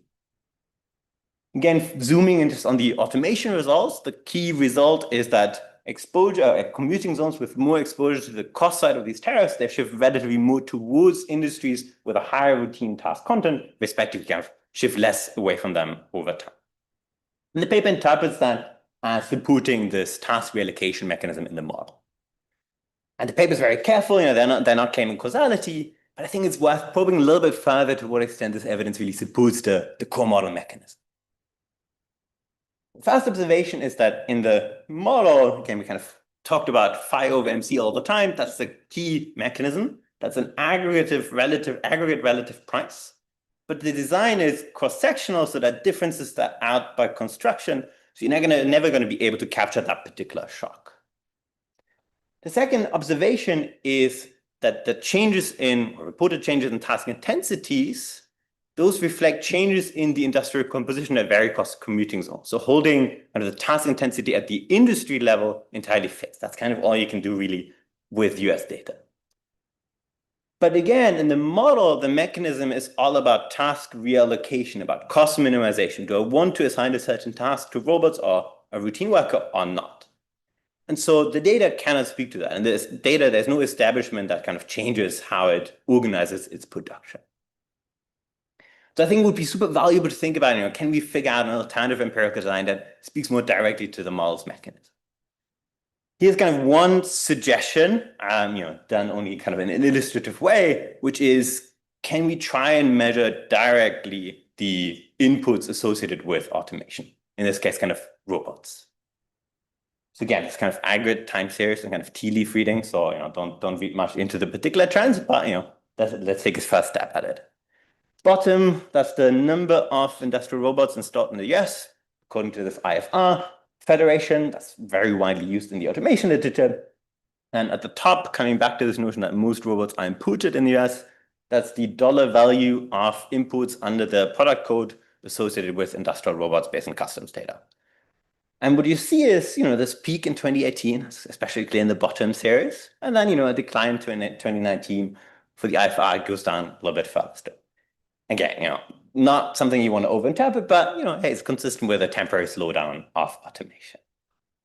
So I hope that might be kind of a useful alternative empirical design to explore.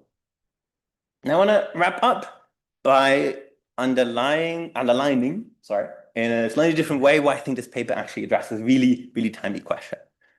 And that, it's 2026, the discussion about automation is all about AI, obviously. And it turns out that for AI, just as for industrial robots, the vast majority of development inputs are imported in the United States. Think chips, think servers, think various gears for data centers. And I'm going to draw on some nice recent work by Mike Wow, who uses LLMs to label different types of products in customs data, kind of tracking the inputs and the tariffs on these inputs for the US. So what you see on the left is the surge in, inputs for AI-related products starting from 2024. It's kind of, the overall investment boom. And then second, I learned this only when discussing this paper, it turns out that under the 2025 tariff regime, and I know it's changed already, there were several executive orders that implied product-level exemptions to the tariffs that disproportionately covered precisely these AI-related product inputs. And so the upshot of that is, if you look at the right, that the effective tariff on the AI-related imports was actually lower than it was for other inputs. So at least among imported goods made automation relatively cheaper. And so my kind of conclusion from that would be, again, I think this paper asks a really interesting question that, to my knowledge, hasn't been asked before in the literature. It's even more timely now than before. But I think it's really crucial both in the model and in the data to explicitly model and account for what actually affects the cost of robots, including the direct exposure to tariffs. So summing up, for me, it was very, very provocative and a paper to read that kind of challenged how I at least think about, how do firms decide, do I want to automate or not? And also how tariffs affect, the composition of production, labor demand, and yeah, very much worth reading. Thanks so much. Thank you.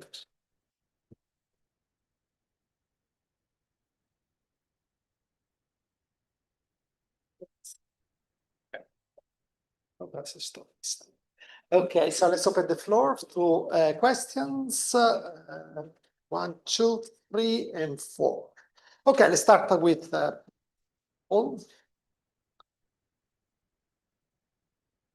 After many years of debates regarding the demarcation between technology and trade,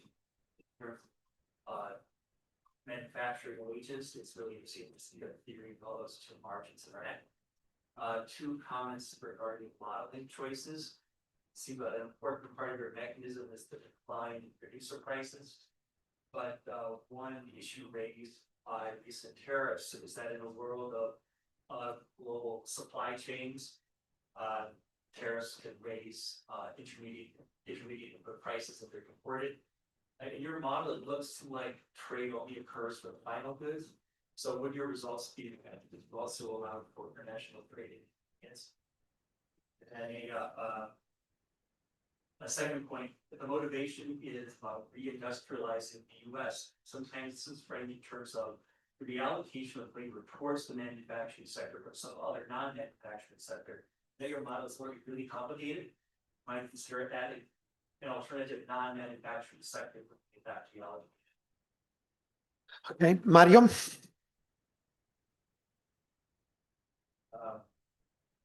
Intermediates I was gonna talk about, but let me talk about robots. This is on. So 2 points about robots, and this comes up in diffusion literature frequently. Robots are durable goods, so the use of cost is part of that point of contact labor flows. Labor flows, user cost is embedded in the wage and equilibrium, but for capital, you have to explicitly account for. So what's the depreciation rate of the robot? What's the user cost of the robot? That's an important part of the cost function. And the depreciation rate, you're doing a number of robots in place, they depreciate maybe quickly, maybe not so quickly, so you want to measure as well. Okay, Roberto?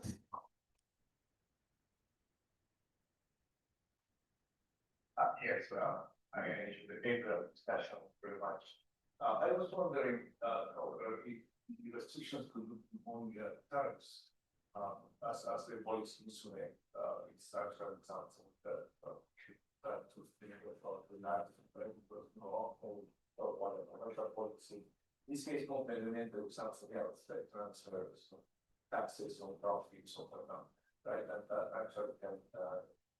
I think any one more question for on this paper is thinking about, but what's the optimal policy?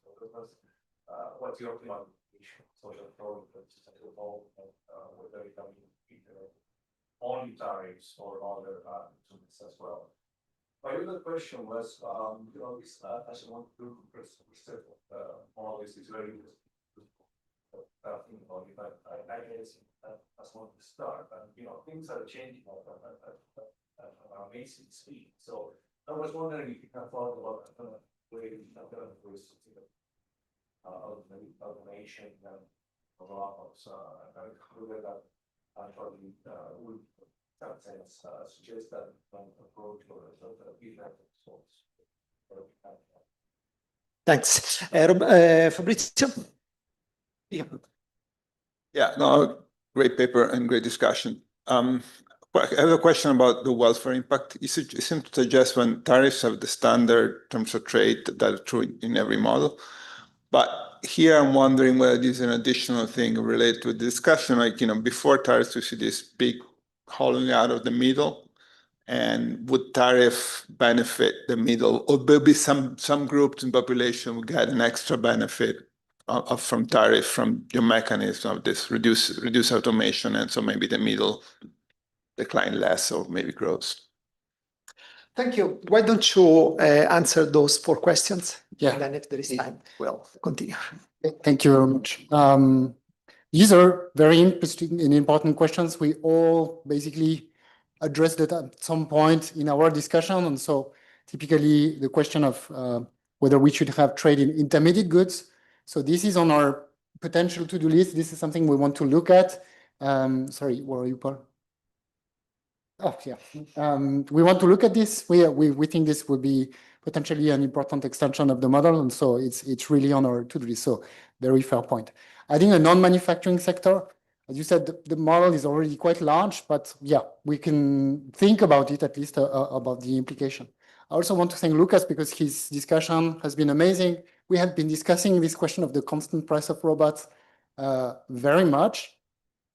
We have basically chosen to consider it constant to see this implication, but of course, this is something that we can also work on, try to maybe, have it as an imported or as a, CES of home and foreign robots. And yeah, so this is also something that we want to think about. Mario, user cost, depreciation rates, all super relevant. This is part of our modeling strategy to have like a simple robot sector. Again, we have run alternatives in which there was more interaction, but it was more difficult to understand exactly what was going on. But this is a point very well taken. We will think about it deeper in the future. Roberto, why only tariffs?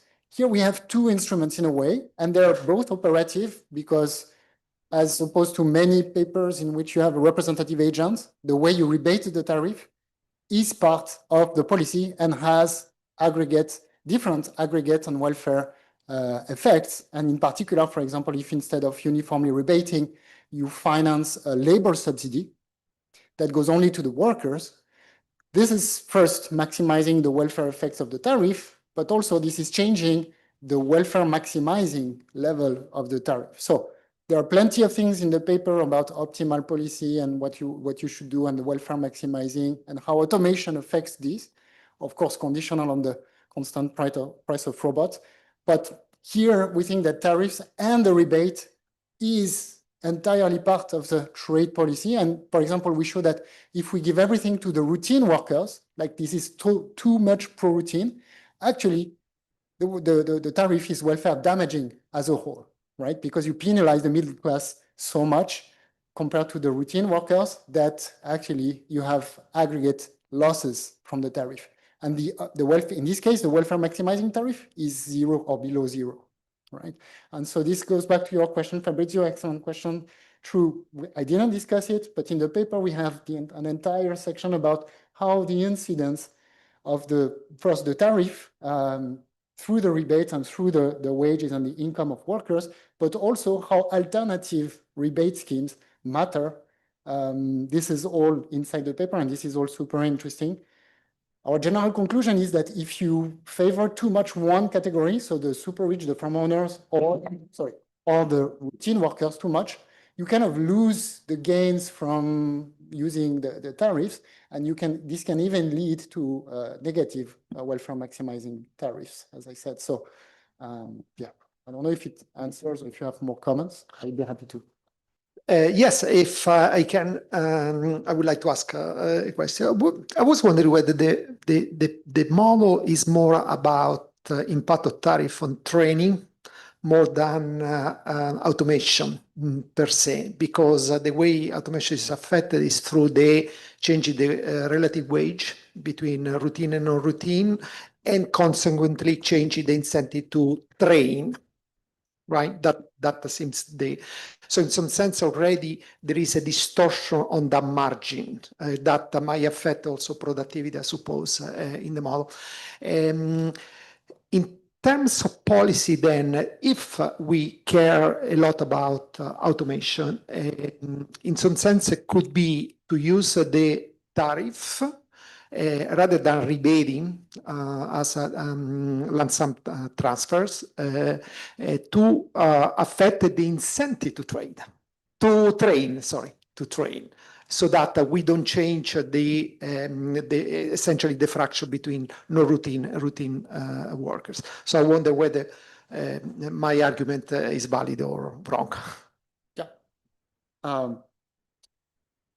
I kind of disagree partly with your comment. I think it's really both about automation and trade. There are two big margins, but it's true that originally we were mostly thinking about the selection mechanism and the entry mechanism, and then we said, okay, we need to also think about this automation margin.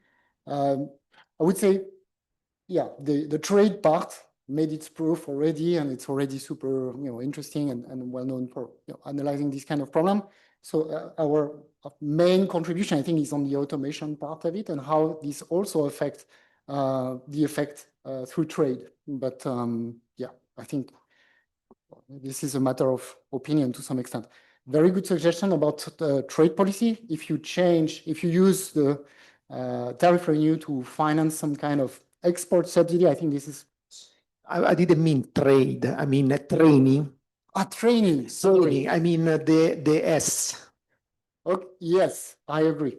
If you meant training, yeah, I agree. I thought I heard trade. Yeah. No, sorry. And so on to affect the incentive to trade. Yeah, I think to train. No, this is So in other words, here, if I'm understanding, the mechanism is that it changes the relative wage. Yes. Consequently, there is a different incentive to acquire training to become basically no routine. Okay. Right. And it's through that relative supply that then affects the incentive to automatize or not. The point is well taken. We have a version of a previous paper that looks at this, and but in a way, the labor subsidy is doing that because it's even though it's proportional to the wage, because there's a wage premium in the steady state. This it has an incidence also on the training margin. Okay. And so you're completely right. But maybe this is something we should dig further in the paper. Let's see, any further questions? Oh, yes, there is, Federica.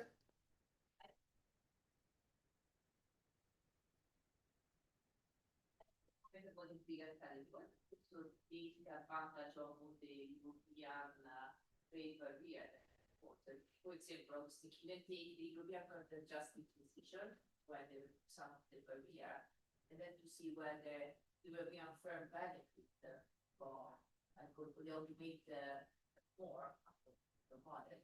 Any successful decision are more exogenous than that, right? And then you can also compare European firm with respect to the US firm, same amount. So we just because we also put this draghi agenda about that Europe, there are also three here.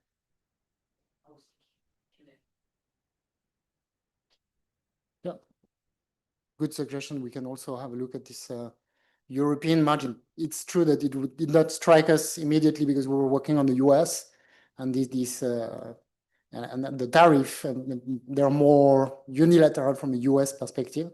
We also think that tariffs have a different incidence than trade cost, right?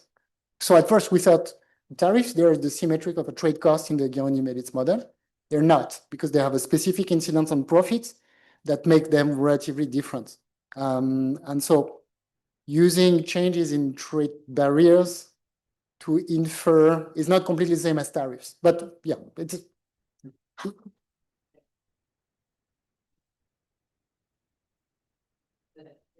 we can discuss later, and you can tell me maybe more details. No, but that's super interesting. Thank you.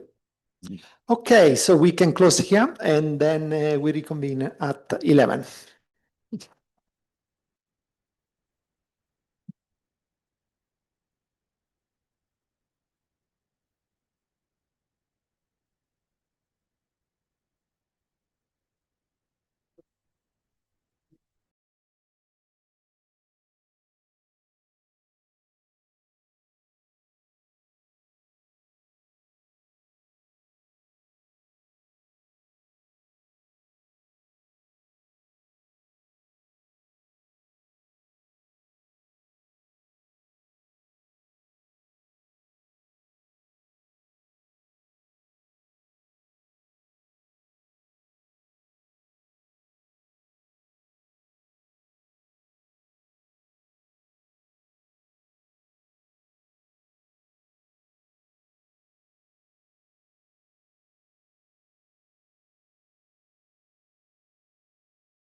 Yeah.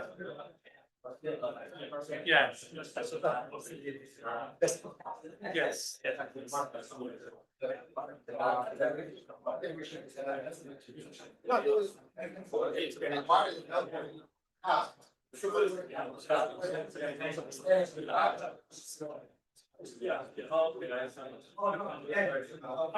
Now, great, and hey, how are you?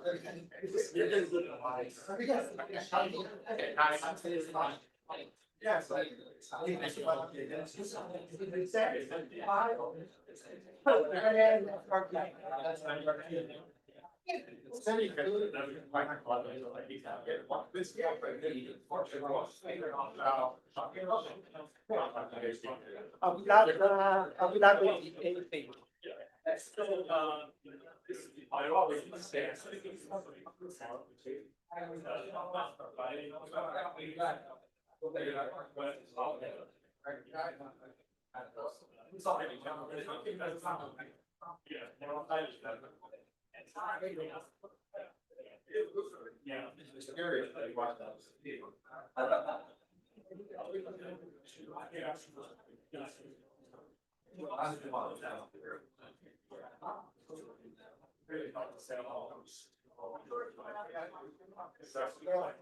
Thanks so much for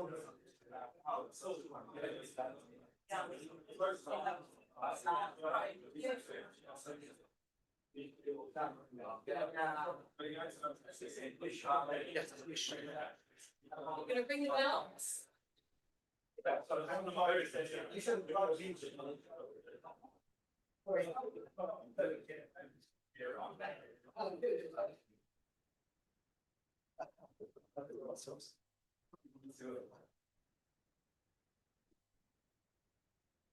Hey, well, thanks for inviting me. I'm presenting work with Renzo and Fernando. And it's our first paper written together in the team. So let me just go through what our agenda is in this project. So at one level, we're trying to bring dynamics and uncertainty into standard, static, multi-country quantitative trade models. So why are we doing that? Well, we want to be able to talk about, I'm kind of jumping to the end, we want to be able to talk about tariff policy and effects on trade deficits. And those static models are kind of weak in their predictions about trade or even how they handle trade deficits. It's naturally a kind of tricky issue in a static model. So that's kind of where we're going. So what we're going to do is incorporate international asset markets into one of these, into a quantitative multi-country trade model. And that's going to allow for consumers to smooth consumption across shocks to productivity, trade costs, and tariffs in the model, and then open up a gap between spending and income so that we can talk about trade imbalances being endogenous in this framework.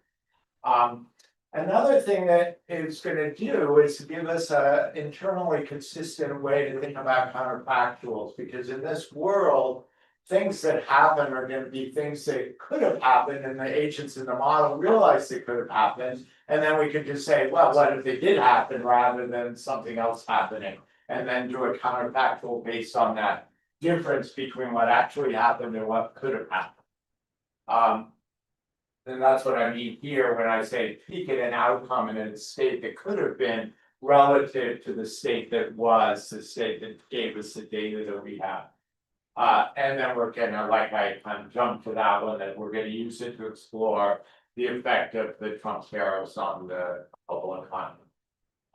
So just a little bit of a roadmap. I'm going to start with kind of going over the current way one would do such counterfactuals, talk about what we then, our critique of that, what we're going to be adding to it, how we would implement this methodology in practice, and then where we're kind of going in relaxing some of the stark predictions of the complete markets model by adding financial frictions. Okay, So we're starting from the start complete market model of Arrow. It's just nice to read a paper written back in 1950s of its modern feel. And he explains here the way that, you know, a complete set of asset markets can then recreate almost any asset you'd see in the real world.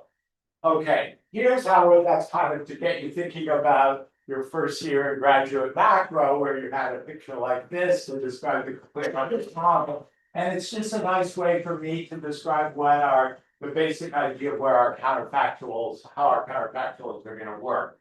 We're going to say, okay, prime moved from t minus 1 to t.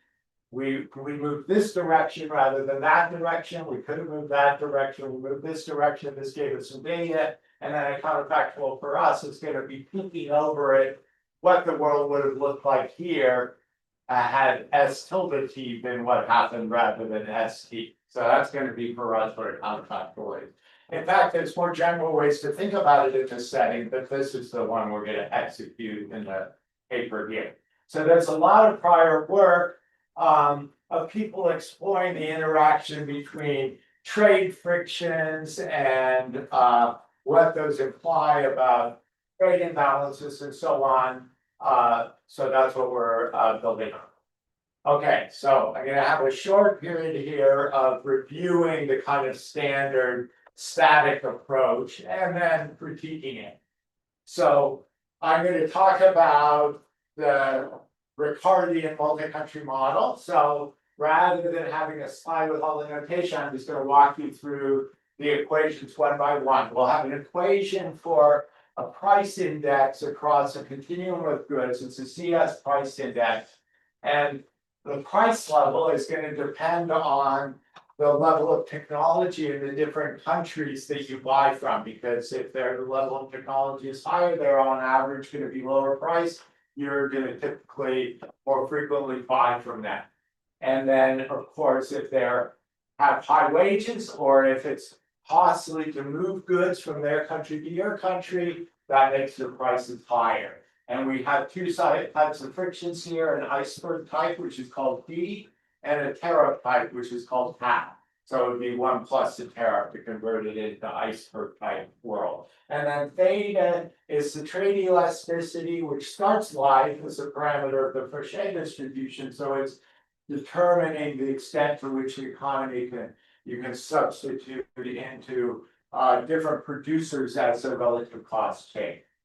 Then we have the trade share, the bilateral trade share equation. You buy less from country I if their wages are higher, or if their trade costs are higher. You buy more from them if the technology is better. Then we have a labor market clearing condition that says the labor income in country I comes from selling goods around the world, from country I selling goods around the world, as determined by its bilateral trade share. And the money you get from them is going to be what they spend once they've taken out the tariff that they're applying, and then the rest of the revenue goes to you. But some of the revenue stays at home when they're tariffs. So that's why we have to divide by pound I. And then there's tariff revenue, which is I'm gonna, that kind of goes without saying what that equation is. Okay, so then we have total spending. Where did this number come from? Well, it comes from income plus labor income plus revenue from tariffs, and then we tack on, the data. We have these trade imbalances. So what are we going to do? We got to sort of explain it. So we put in this DN, the deficit. And at this point, it's just going to be treated as an exogenous thing, and that's going to be problematic, which is why we're writing our paper. Okay, so how would you do a counterfactual in this world? What is a counterfactual? It's going to be for us a change in tariff. So I'm putting that in red. We're moving to a tariff Cowan I prime from a tariff Cowan I. Okay. We're going to fix all the fundamentals of the model, which are the technology, the labor endowments, the trade, the iceberg trade costs, and the deficits. We're going to hold those fixed. We're going to see how all the endogenous variables respond to this new tariff of Cowan I prime. How are we going to do that? we're going to use this exact cat algebra approach where we take the ratio of a prime to a level, the level being what is generated in the data, and the prime being the counterfactual value. Then we're going to condition on all the data from the world that we see, which includes labor income, the observed trade shares, the observed bilateral trade shares, the observed tariffs, the observed trade deficits, and we're going to hold those fixed and put them in blue. Those are the factuals.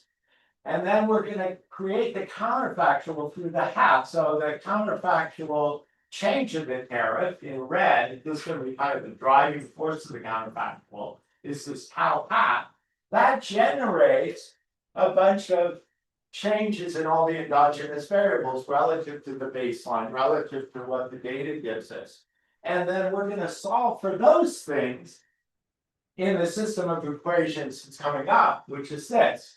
So now we have a change in prices driven by that red guy, the change in tariff. We have a change in bilateral trade shares, again driven by that change in the tariff, but taking into account the endogenous response of prices and wages.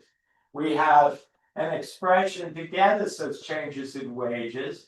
We have an expression to get us the change in tariff revenue, and then that gives us a change in income from which we can figure out what spending has to be. Because remember, we're fixing the trade deficit here. Okay. So what's nice about this is because it builds in everything about the data in the factual through the blue. It then just perturbs one thing, which is what you're interested in, the change in the tariff, and then it spits out all the outcomes under the counterfactual world. But what's bad about it, that's kind of what we're saying here. We can kind of seamlessly compute these things. We'll have this one parameter theta, all the unknown DNIs and the TIs and so on got absorbed in the data that we have in the factual. And so it's very parsimonious, but it has a problem, which is that we can't really speak to one of the rationales for the Trump tariffs because we're kind of fixing the deficit. And yet one of the rationales was, oh, the deficits are going to respond. And in fact, it makes sense that they will respond. And in fact, it's kind of crazy to hold them fixed relative to some arbitrary numeraire that we've set. Okay, so that's what we're going to try and correct. Our solution is going to be introduced with this complete markets model, and then our embellishment on that at the end is going to be to relax that a little bit by introducing financial market frictions. Okay, so now we're going to bring in the asset market side. So very standard, we have these state histories, which are created from the events over time, accumulated over time, and they have some probability of happening. And then we're just going to index everything in the model that I showed you before. We're keeping the model from before, other than the fixed deficits, but we're going to index everything by this state.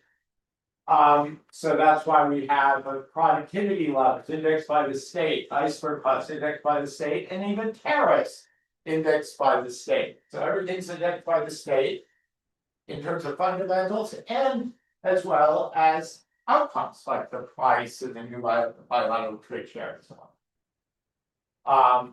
Okay, and then consumers in this world are going to be trading era securities. We're going to just write it down in the simplest form where it all gets done at date 0, but that's just for notational convenience. What to think about that happening over time. And we have the price of an era security that pays off in 1 unit of the numeraire, not 1 unit of consumption, 1 unit of the numeraire, which if you want to convert it into consumption, you still pay the price level to convert the numeraire into consumption. A key property of this setup is that this Q doesn't have an end subscript. That's the kind of global complete asset market. Okay, so what's our consumer problem look like? We're maximizing intertemporal expected utility. We're summing over states that could happen at all future dates. We're discounting, we're taking into account probability of the state. And the utility from the level of consumption per person in that state of the world. And then the budget constraint is the difference between consumption spending and income, taking into account with access to aero securities, what's going to be feasible. You know, you can sell aero securities based on your income, and then you have to buy them to pay for your consumption. You got to make sure it all adds up to zero. Now, the key is, of course, the Lagrange multiplier on this constraint to do the maximization. And the key property is that Lagrange multiplier doesn't have an ST subscript. It's just it, because it's just one thing. You do it all at once. You plan it all out ahead of time. Okay, so just remember that. So what's the solution look like? Well, it's very easy. You just take a first order condition and you have marginal utility on the left side. Well, I don't expect the marginal utility, and then on the right side you have, notice it's a product of three things. In order to buy something, there's kind of opportunity cost that's built into the Lagrange multiplier. There's the cost of the security, and then there's the cost of converting the numeraire that you got with that security into a unit of consumption. So that's the right side of it. Okay, now we could build in CRRA preferences, and we get this equation out of that by inverting. And then we can sum that up, make global spending the numeraire so that the sum of this across all countries is just one. That's just going to be our numeraire. And that means we can write that expression in this form. And what's nice about that is all the stuff that didn't depend on country level just cancels out as goodbye to things that would have been hard to pin down, like 5ST and 0ST. So those are all gone now in that equation. And this is going to be the basis for our new spending equation. We're no longer going to hinge spending off of income. We're going to be getting it directly from that expression of the intertemporal decisions of individual consumers. Okay, so what's a counterfactual look like? A counterfactual is going to be the same state as the one that generated the data, except in the last period, we're going to change the event. And the event is now going to have the Trump tariff in it, whereas the original one didn't, because we're going to base this on factual data for 2023, since we don't know the 2025 bilateral trade data yet. So then our X hat is going to be the value of some variable under that counterfactual state relative to the value that generated our data, the state ST. Okay. So again, we're going to say something that everyone realized could have happened, but didn't. Now we're kind of take a look at what would it look like if that had happened. Okay. So the last step is to go back to our spending equation. This is just repeats the spending equation, but evaluates it at the counterfactual state history as tilde. And then simplifies it by using the same expression in the data, which is this one, which looks just like this one, except it's evaluated at the state history ST. And you just repeatedly substitute that in, and you can write this one this way.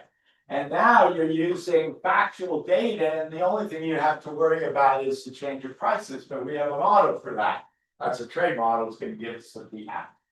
So now we can say goodbye to the lambda, and that's where having the lambda not depend on the state or time, it is very valuable.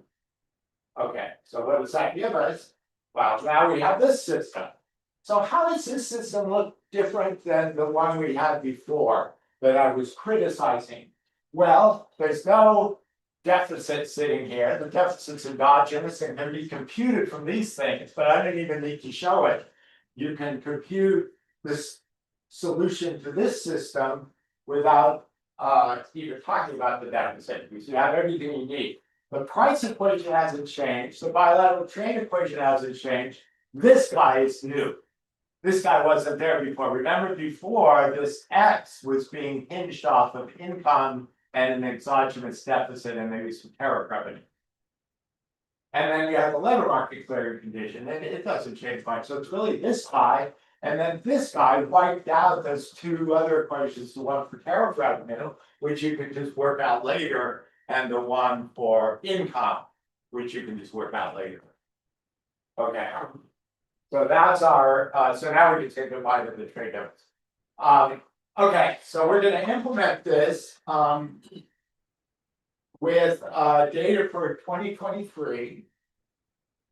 And the counterfactual is not taking away the Trump tariff, but putting the Trump tariff in as if it went in 2023 rather than 2025. And then looking at how 2023 would look different with the Trump tariff. Now, we added a few things to the model in doing this. We put in a non-traded sector and we put in intermediates in a very simple way. But notice that we are fitting it to data for the whole world, essentially 187 countries, so that we can capture the interactions between countries. And then the counterfactual is a 30% percentage point increase in US tariffs on imports from China and a 10 percentage point increase in US tariffs from everybody else, and no retaliation. So that's what we're just building in. You have to remember, we do still have a numeraire, so in interpreting the numbers, you have to think about them relative to that world spending being constant, and then we're setting the trade elasticity to 4 and the intertemporal elasticity of substitution to 2. I mean, to 1/2, so that the risk aversion factor is 2. Okay, here's what we get. So, we didn't show all 187 countries. We're just showing a scattering of some of the more important ones and some of them aggregated. So what happened? Well, the striking thing here is that you see the big changes in income and much diminished changes in spending. And so take the US, for example, its income went up a lot and its spending went up by a lot less, and hence its trade deficit, according to our counterfactual prediction, is that all things equal, putting in the tariff would reduce the trade deficit. Now, where did the increase in income come from? It came from both tariff revenue and from improvement in the terms of trade, so via labor income. Okay, and that got reversed in other countries. Now, this isn't the full story, because remember, these aren't real numbers. These numbers are relative to the change in world spending or world GDP. So to make that more intuitive, we can look at the predictions for change in prices and then compare the two. So what you see here is the US bar for the change in prices was somewhere in between the change in income and the change in spending. Hence, real income increased, real spending went down. And that's the prediction of our model. So this big price increase undercut the increase in income, but not totally. So there was some real income gain, kind of a optimal tariff gain in real income, but with a loss in real consumption. Okay, so that's our bottom line. And now what I want to tell you, and I should say this is kind of, think of this as kind of a first proof of concept for our methodology. So we're still working on new versions of that, and we're working on extending the model, which I want to end with in my last 8 or 9 minutes. Okay, so we want to kind of take the edge off the Last slide, the income and the consumption I didn't, and the going opposite direction. Yeah, in real terms, because both income and spending went up in the US. The price level went up somewhere in between those two values, such that real income went up and real spending went down. And the part the analog of that is the tariff being reduced in the US as a consequence. Okay, so we want to take the edge off the free market. The obvious first thing is to put in some sort of preference shock, which we can do, and to also make more flexible the labor endowment. So those are things we're going to do, but more fundamental is to bring in friction in the asset market. And we're gonna do that in the following way. So building on convexa maggiore, we're gonna have a financial intermediary who works in between the global market and the individuals in any given country. So I should have said intermediaries, it's gonna be an oligopolistic sector in each country that does this intermediation between the two. And with some market power, it's then going to create a wedge, which is the ratio of the air security price faced by an individual and the one on the global market. So that ratio. Now that ratio would be pushed up when the country is buying such assets. That's going to be making a wedge greater than one. They're paying more. And when that country is running a surplus, it's kind of a markdown, oligopolistic markdown, which is pushing the wedge to be less than one. So meaning that when you sell off your income, you're getting a lower price for that. Now, what's kind of cool is that if with this generalization, we can still our kind of factual methodology still goes through with, and in the end, these wedges are going to turn out to be endogenous because they're going to be endogenized by the market power of the financial intermediary. Okay, so how's that going to work?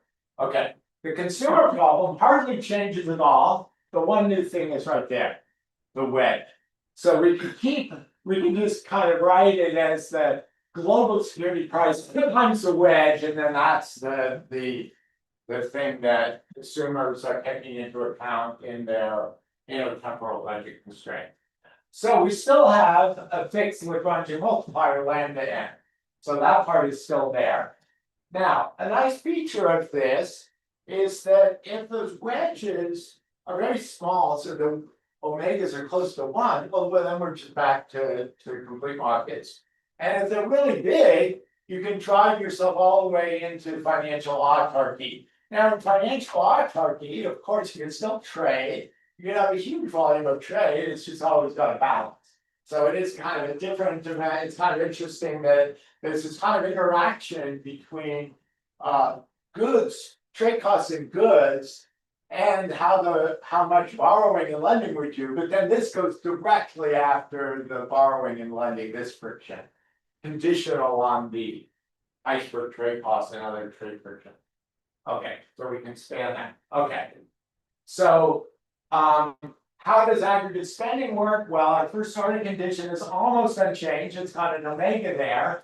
And our spending equation is almost unchanged, but it has these omega n's entering, similar to what would happen if you would put in preference shocks, but they're kind of moving in the opposite direction. A higher omega is kind of like a downer on your preference shock.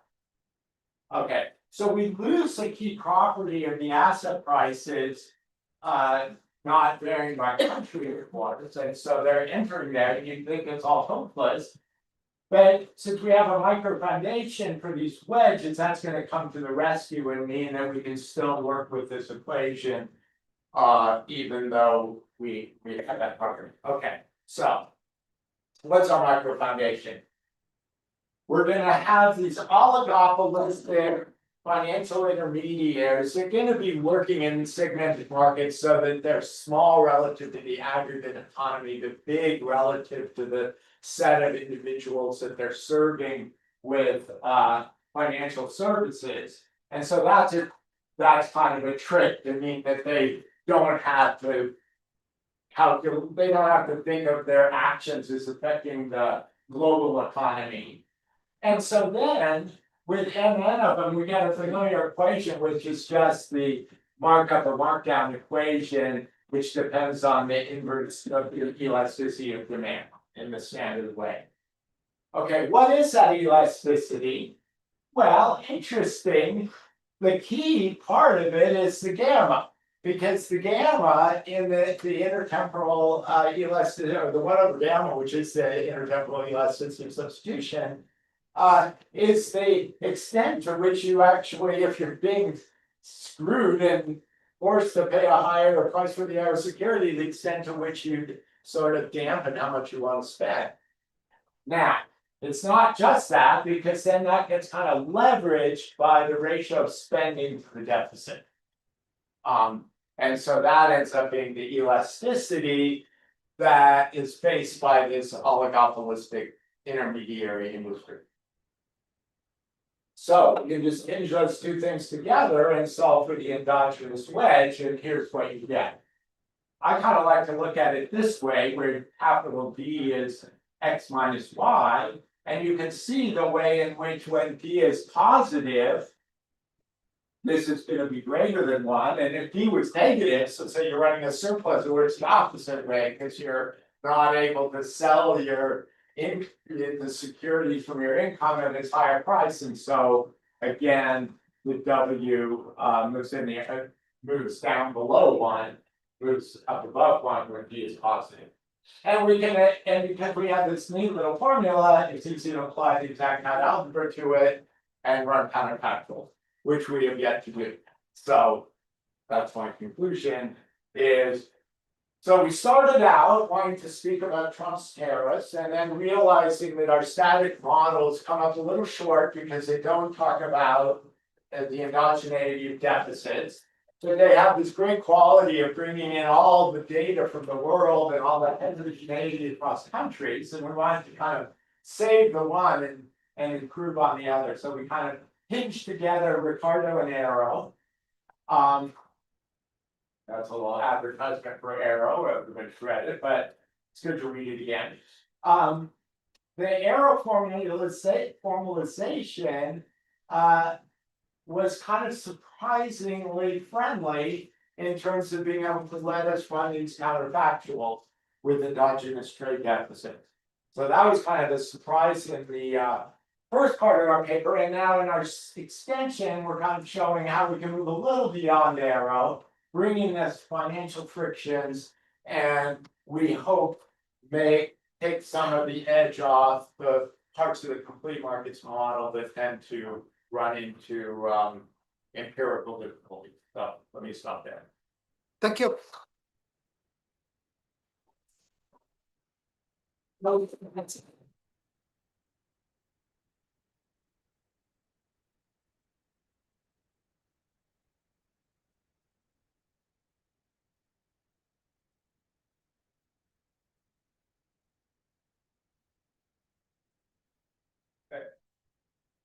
Great, thanks a lot for inviting this great paper I've seen before, and but reading it again, so much better. So let me see a paper that it's a very relevant, important question. Basically, you can see and read the whole stuff. Tariffs were motivated by the trade deficit. We're running trade deficit, the war is freaking us out, so with the tariff, we fix it. Now, this is not an entirely new question in macro. Trade people maybe not so much. So macro people have been that for a long time. Mandel 51. I thought, this is not that, but Asaf recently left us, unfortunately, but Asaf was when the guy actually thought about that. It's super expensive. And in the past 5-10 years since the Trump tariff one, lots of papers, macro papers dealing exactly with that. This tariff, what happened with that? So these guys, Sam and Lorenzo and Fernando come more for the trade literature. The trade, they don't talk too much about trade deficit. They have trade, and so basically either a static model, so there's no trade deficit, trade is balanced, so a financial overview, or there's a very nice paper on Deco and Sam and others, which the trade deficit is exogenous to the given, so obviously we cannot say how tariffs change if it's exogenous again. And so this guy's kind of, the way I see it is like, this merging Arrow and Ricardo is really, well, let's have a theory of trade deficit. And what's the simplest theory? Actually, complete markets it's a good starting point. So that's what it is. So basically, they write down this standard trade model, which is like the state of the art. That's the standard trade model in global, lots of countries and lots of data, but have made two assumptions. One, complete markets.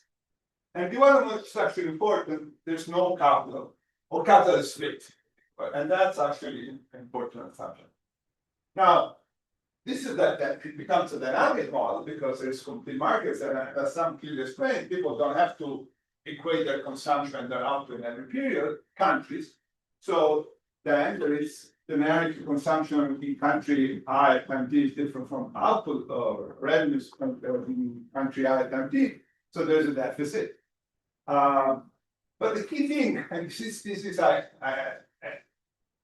what complete market does, it basically kills the dynamics. It's a static problem. It's a sequence of static problems.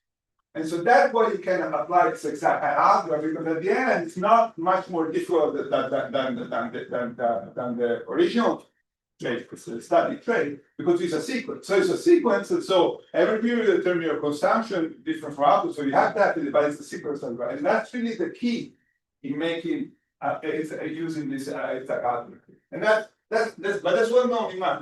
When you solve a complete market, you solve a plunging problem. But what makes it static? One is complete markets, and the other is absence of capital. The moment you have capital in invest, decision today is going to affect all the future. All the stuff in the future is going to affect today, and so that breaks down. And so those are the key assumptions that are needed for the result. So the key result is tariffs reduce trade deficit. And how much? Basically, it's proportional to the appreciation of real exchange rate. The more I appreciate the real exchange rate, the more you reduce the trade deficit. Why? Basically, it's an application of the Backus-Smith condition, which is basically another mistake of the complete markets. So if, at a very basic level, if you think tariffs don't really do much to output, what do? They appreciate the real exchange rate. Because what the tariffs do, there's more demand for your home good. So the price of a home good goes up, and so your output might change a little bit, but in general, the price of your output goes up. Well, if we complete markets, what does complete markets? Basically, it's an efficiency condition. So you equate the value of goods across countries. How much countries value goods? Well, this is the margin liter consumption of the home good at home, but you can transform the home good using the exchange rate in the foreign good, and that's abroad. So in complete markets, in every period, this is equalized. Well, what happened? Tariffs to do, they lower the real exchange. So there's an appreciation of real exchange rate. So this goes down, this goes up. This has to go up as well. So consumption has to go down. Basically saying, look, you have all these goods, it's really valuable. I can give you a little bit less and give it to the foreigners. And that's the efficiency condition that happened. And so output doesn't change much, domestic consumption falls, and trade deficit gets reduced. So there's a trade surplus. Again, this is really a dictation of efficiency. Tariffs makes the country puts richer. In complete markets, if you're richer, you gotta give something to the other guy. And that's what drives it. So that's it. Now, what I want to try to do in today's I must say, let's bring back two items that I'm missing from the model. Capital, investment, and in complete markets. Now, it turns out it's not that difficult to do it in the macro model. So maybe the big picture, but so I want to do so. This is sorry for this. This is paper I discussed Morris paper in Brookings last year, and I was really trying to say, because this macro model sometimes they have really little trade-offs, so to bring a little bit more trade to that. So this is not a fully its own court, but has a little bit more trade. But it's basically an extension of a PKK argument. But the nice thing about this is basically I can make it nest their paper. So I take out, bring back complete market, take out capital and nest the paper, but I can bring the other thing and see what they do to the result. And the thing that happens, I think the first thing is that once you have these elements, you can no longer apply this exact algebra. The model is truly dynamic. However, at least in this simple case, you can still solve the model. It's not that hard to solve it. But then you have additional effects because tariffs have an additional effect on trade deficit due to wealth effects. Well, because what happens now in complete markets, my income, I always transfer consumption, but in complete markets, when I think about my consumption, I don't think about the world, I think about my future income. It starts to make me poorer for a long time. I don't want to consume. So there's this additional effect, and also investment.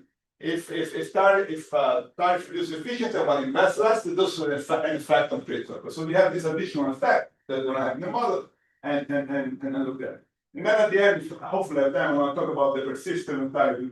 Because in their model, one implication that this exact algebra, because it's a static problem, only thing that matters is tariffs today. But in reality, I don't think it's just tariffs today, it's what I expect if you apply tariff. And this model can actually speak.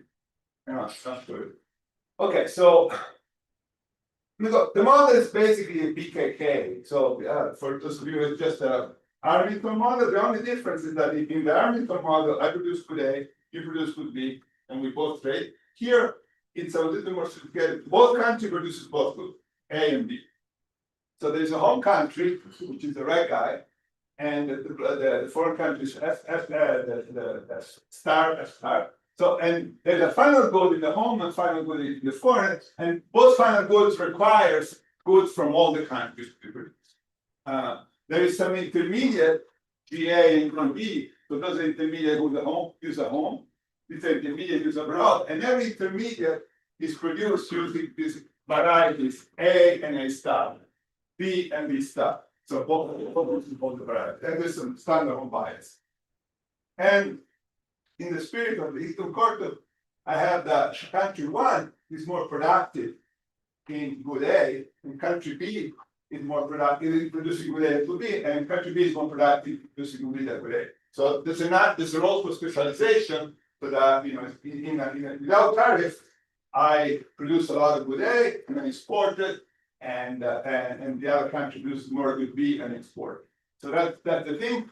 So there is home guy produces both variety A and B, but you see that the productivity of variety A is higher. It's a gamma factor that is more productive, and each variety is used for domestic use, DA, and for export. And also B, some of it are used for domestic use, DB, and some for market. The other country is the same, and the other country is more productive, this extra productivity to produce. Now, these are the production of these things, and they use capital. And capital can change. Now there's a final good. The final good producer is foreign, but has the one to pay the tariffs. So I put together all these 4 varieties. On the domestic varieties, those are the price of domestic varieties, I don't pay the tariff. On the foreign varieties, I don't pay a tariff. And when the tariff goes up, I want to use less of a variety. And of course, the variety B is what I'm not really good about it. The other guy is much better, but when the tariff goes up, so I use less of that. That's going to be a loss of efficiency. That's sort of the one. Okay. Preference as standard. I have inelastic labor supply, but anti-labor growth. And now tariffs here are it's a split stochastic process for tariff. So rho is a persistent going to be playing a role. And so if you think about it, we think about for characterization. So the Caliendo Porton-Pyron model is the model which the capital is fixed. Yep. And markets are complete, these are here. And it's more standard market model as incomplete markets and investment is here. And it's easy enough to consider this form. So let's go and look at a couple of cases. The first one is the TK. So tariff goes up. Here, I'm assuming persistent about 95, so 30 persistent costs. The tariff goes up to 15%, and that's all decline. Trade balance goes up. Why it goes up? Because see, GDP goes down a little bit because of the loss of efficiency, but consumption goes down much more. Why it goes down much more? Because there's appreciation of exchange rate. The US is richer right now. They have to transfer resources abroad, and that brings the trade balance. So that's the start of saying. What if you have the more valuable model, incomplete market standard capital? Well, actually, you still have the trade balance goes up. It doesn't completely overturn the. It's similar, but it's a little bit different. What drives the trade balance is a little bit different. It's a two offsetting effect. First of all, look at that. We have a big drop in investment right away. Why? Because you're less efficient, and you're less efficient for a little bit, then eventually going to be efficient, but you don't want to invest now. It's a really bad time for you to produce. So there's a big drop in investment. That contributes to trade balance. So these guys want to have trade balance, not because of risk sharing, but because they don't want to invest. They want to invest abroad. So the transfer, so that's the first thing. And if you look at the consumption income, they're much closer to that. So they want to do a little bit of saving, because now the thing are a little bit richer, temporarily richer, so on a little saving. So it's not a security, but it's the saving motivation, but much less so. And so at the end, you still run a trade surplus, not as big. Go back. These are more 2%, here's less than 1.5%, but you still run a trade surplus. But the composition of trade surplus is very different. And I think the investment is important. As far as back as stats, they say investment is the main driver of current account deficit. So that may be maybe important part. Here, capital, there is no adjustment cost. There's no adjustment. You don't need adjustment cost. Okay. Now let's go to the final thing, which I think is a little bit more. So I wanna consider a work in which there's two types of tariffs, two processes for tariffs. A persistent tariff that goes up 50%, that stays 50%, and a temporary, this here is for 0.8, so after 10 years, it just goes away. And I impose both tariffs in both words, the CKP word or the standard word with investment and thing. Now, notice this is very important. Even though the tariffs have very different future path, on the impact effect in CKP is exactly the same. Why? Because it's a static model. All matters is tariff today. I don't care about what happens tomorrow. Tomorrow can be adjusted. So the impact is exactly the same. What happens in an incomplete market? Very different. In the world in which tariffs are persistent, permanent, there's no impact on current account. Why? Because say, oh, I have the tariff will there forever, I adjust my consumption right away, I lower consumption by output. It's like a permanent income story. No impact, so it's zero impact. If tariffs are temporary, on the other hand, there is an impact because I want to save throughout, and so there is an impact on the free balance. But you see that here really matters, and the persistence really matters, it doesn't matter here. Now, of course, this one cannot use the exact algebra because you need to know what's happened in the future, you need to know the persistence. So just looking at the history today is not enough to tell you what happened in allocation, but and I would say, with incomplete markets, you cannot do that. But I think the economics are really more appealing. When you're thinking about what's going to happen with trade deficit, I think I like this permanent income a little bit more. Okay, so let me conclude. I think it's a great paper. I think it brings together the trade block with the temporal macro block and uses these two blocks together to analyze a super important question. Now, looking forward, I think in international macro, we established that complete markets and investment are really important to understand trade balance. And I think this guys, that's the last section, starts talking about what they're working toward. So that I think the paper first part to complete market, but I think that's the next section in this paper or in the next paper. I think it has a cost in terms of analytical tractability, and the model they're trying to do, I think, it's interesting because it's trying to say both things and to maintain analytical tractability, and so use an incomplete markets in a way, in a static fashion. But I personally, I think actually it will be more desirable to buy the bullet and fully solve a full dynamic model, which is not impossible, I think, given the skills of the others. But anyway, it's good. Thank you.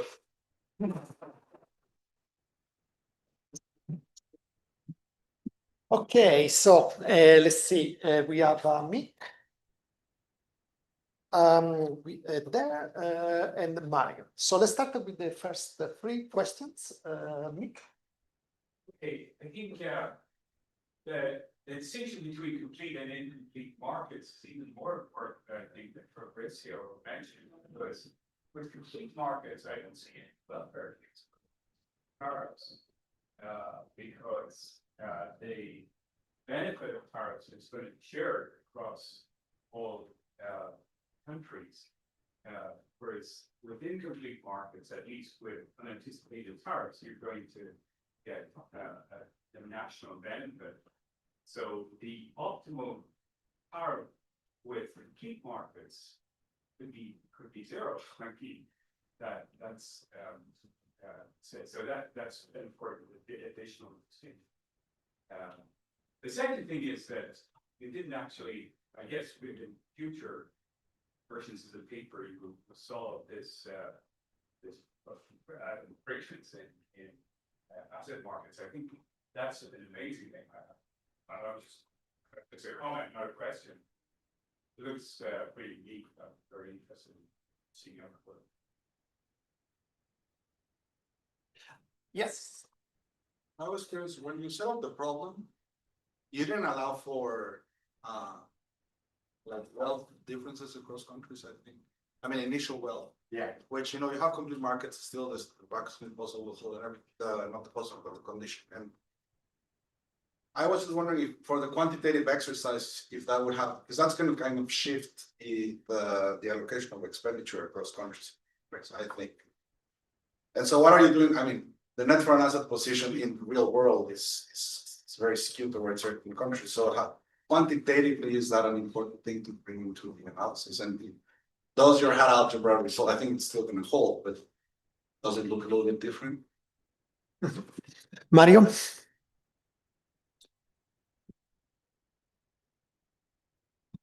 I'm tempted to break the TSAR rule, but that's Great Depression tariffs. We kind of have a two-country multi-sector model.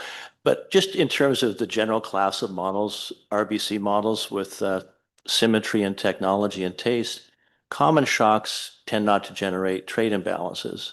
So the retaliation is going to be key in most dynamic models. If there's symmetric retaliation, there's not going to be a first-order effect on the trade balance. But if there isn't, or if there's an asymmetric efficiency effect, which certainly can occur in a larger cross-section of sectors, then there will be a trade balance effect. So the idea that the trade balance isn't part of the tariff analysis is not true. And I think the rich cross-sectional structure you bring can address that with, investment embedded more fully in the structure. Okay, why don't you answer, Dave?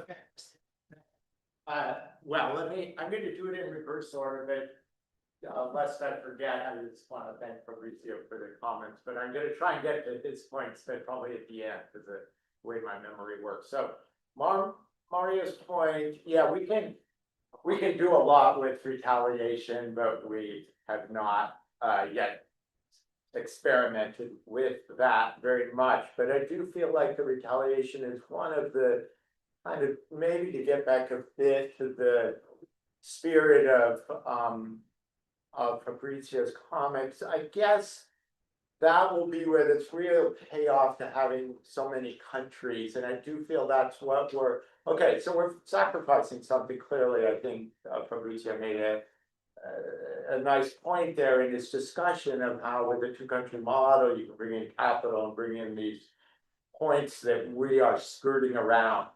But I'm gonna kind of take a stand that there's something to be said for making a compromise and having many countries. And I think for certain questions, that is very important. I think the retaliation one would be one where that's true. Now on the wealth, I need to think more about, I mean, we kind of batted that around a bit and never went anywhere with kind of thinking about initial wealth differences. So I'm not going to give a good answer to that, but I appreciate being reminded that that's something we should think about more. Now the welfare point is, it's not a good model for thinking about welfare, because the tariff in our model is really like some sort of random number generator that's in Trump's head. It's just, I think it's an excellent model of reality, but it's not a good model of welfare. So I don't think we should be, I mean, it's true that we can say something like, oh, if the tariff went up, there would be, the kind of optimal tariff, that kind of way of explaining a result that maybe randomly making your tariff higher might make your income go up. It might not be optimal, but it is a good way of thinking about why your income might go up from a higher tariff, that possibility. But the welfare implications of it break down because of this way of modeling it as kind of a random thing that's happening. But I appreciate your kind words about the financial frictions, and that's been kind of what we've been focusing on. And we've been kind of kicking the can down the road in terms of the capital, because that's, we think, harder but maybe not impossible. And I guess one way of thinking about my reaction to Prabhutya's point is we have this trade literature with many countries and kind of trying to take into account all those interactions. We have a macro literature that goes much further in terms of the intertemporal thinking and durable goods and temporary and permanent shocks and so on. And I guess in a perfect world, we'll try and pull those things together. And we kind of did it by taking a kind of minimalist part from macro, maximalist part from the trade, and putting those together. And there are different trade-offs involved there, and that's the direction we're going. But we would love to think about ways to bring in capital. I just don't think we're going to be able to do that right away, but it's kind of on our minds all the time. So I appreciate the comments, and it's also nice to see from the two-country model the kind of payoff one would get from that. So I think that's very useful. Yes. I'm gonna contest something that makes sense. Okay. And I would argue that it brings back some of the lower costs. Imagine I'm gonna steal $5 randomly from everyone and someone in the room.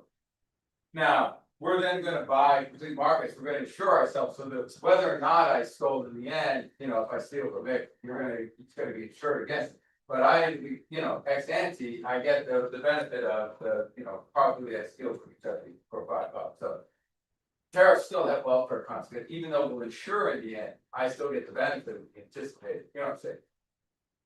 That's it. Rephrase your ex ante and expectation, but in the state of the world where you're less productive, where tariffs hit you, there's a welfare effect.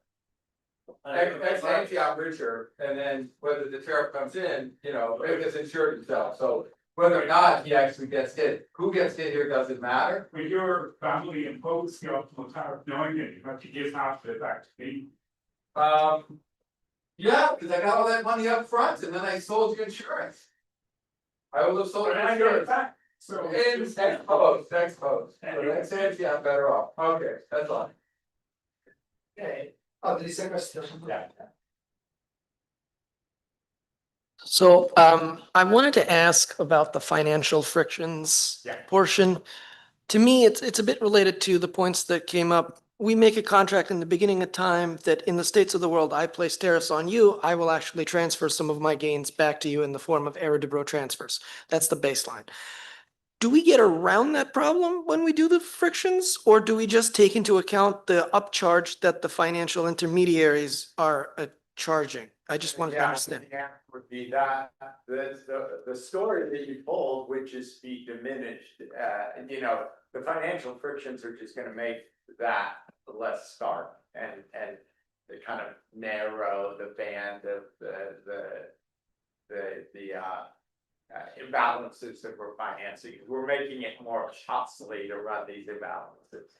Just the way it's true that also trade frictions reduce that. But then our hands are tied with trade frictions because we can learn about that from the data. And then if we want we need something different than what was generated by the trade frictions, the financial frictions allow us to get at that. But they don't skirt the conceptual issue that we mentioned. Mark, I just feel bad because of the TSAR rule. That they couldn't mention, he has a very nice paper on this optimal tariff, depending on the asset market, so I recommend it to everybody. And then Alan's document and Harris Dulles have a nice one on this as well. Youngsters like Hal might not have remembered these papers from the 90s, but I do.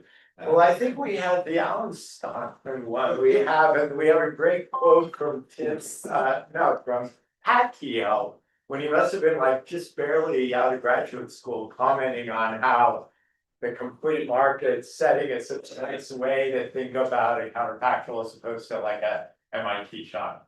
It's kind of like, you kind of have it. Yes, but just in this thing, like, once you have all this insurance, if you're looking at a national global exposed, you probably don't want to impose these tariffs. Because you promised everybody that you're gonna pay them. And just to say, the core insight from the Harris Dulles Stockman paper was that you can't ensure the distortion. So you still have the distortion, that's the negative effect, but you have insured away the tariff revenue, which is precisely why. Which you is don't want- exactly like what we're doing. Exactly. We are So when you following say you have a trade surplus, what you're really doing is paying everybody, you're just giving them the tariff revenue For that your own you've collected Exactly. for your own stupidity. But all the pie is smaller. Absolutely. That's a good thing. Yeah, no, and so I'm sympathetic that it has to be some kind of idiotic random number generator ex post that's generated. Yeah. Because you're gonna have an efficiency loss and no welfare redistribution. Or there are complete markets. Or there's incomplete markets, that. But I mean, I guess my view is, in thinking about the Trump tariffs, maybe a positive analysis is more appropriate than a normative. In the sense that we can just try and figure out what the hell's gonna happen, as opposed to trying to say there was any rationality. And then just to add something between this thing about what you're doing and what Fabrice said. It is kind of interesting, I haven't really thought about it. What you're doing is you're maintaining the full spanning. You're just putting a wedge. Yeah. He is saying, let's not allow people to insure. Yeah, that's right. And it seems like it's gonna have very different consequences, so it just might be something you wanna think about. Yeah. Comparing those two. Yeah. Yeah. Is another one? Just put a final point on this. I really dislike the discussions of fleet versus incomplete markets because, there's many, but the reason we like fleet markets is because there's one version of that. And then there's a gazillion different versions of big fleet markets that have many differences. And one version of incomplete markets, which I think is what that you're using, basically ends up as a friction goods market. Other versions of incomplete markets allow them to sort of have their shock stash and have effects and so forth. So I think it's just important to have a nuanced discussion here and terminology always super. I was trying to we gotta move, we wanted to say incomplete, and then we convinced ourselves we should really call what we're doing at the end. Just complete markets with frictions. And if I misspoke, but that's sort of the way we're thinking it should be called, because we're still having the assets. Be state specific, but. I think you're right, I didn't see it, I didn't fully understand it, but I think probably I more to us than it hurts. I think capital taxes. If we chat as a paper, you remember with the big picture, we have this kind of same kind of friction. Yes, so, but ultimately, I think that that's one of the, some sayings that once you put the friction, you compress the span. So, in some sense, it's to be expected that some of the qualitative patterns are maintained. And they tend to be change of the quantitative pattern. Quantitatively, that's 2%, 3%. But if you had like the gas to capital and that's the only asset to hold, then insuring myself by buying, say, claims on the foreign capital is going to expose me to risk. That's exactly the point. So it's none of it all interacts and nothing comes for free, depending on how you do it. I think that's valid and have that take kind of the effect that you were talking about. For like it's not, you kind of have side effect based on what Trump does, that here's additional what done, everything's. Okay, so probably we should close with the final remarks by the directors. First, let me thank the organizers, Nintendo and Paul. Thank you very much for a great program.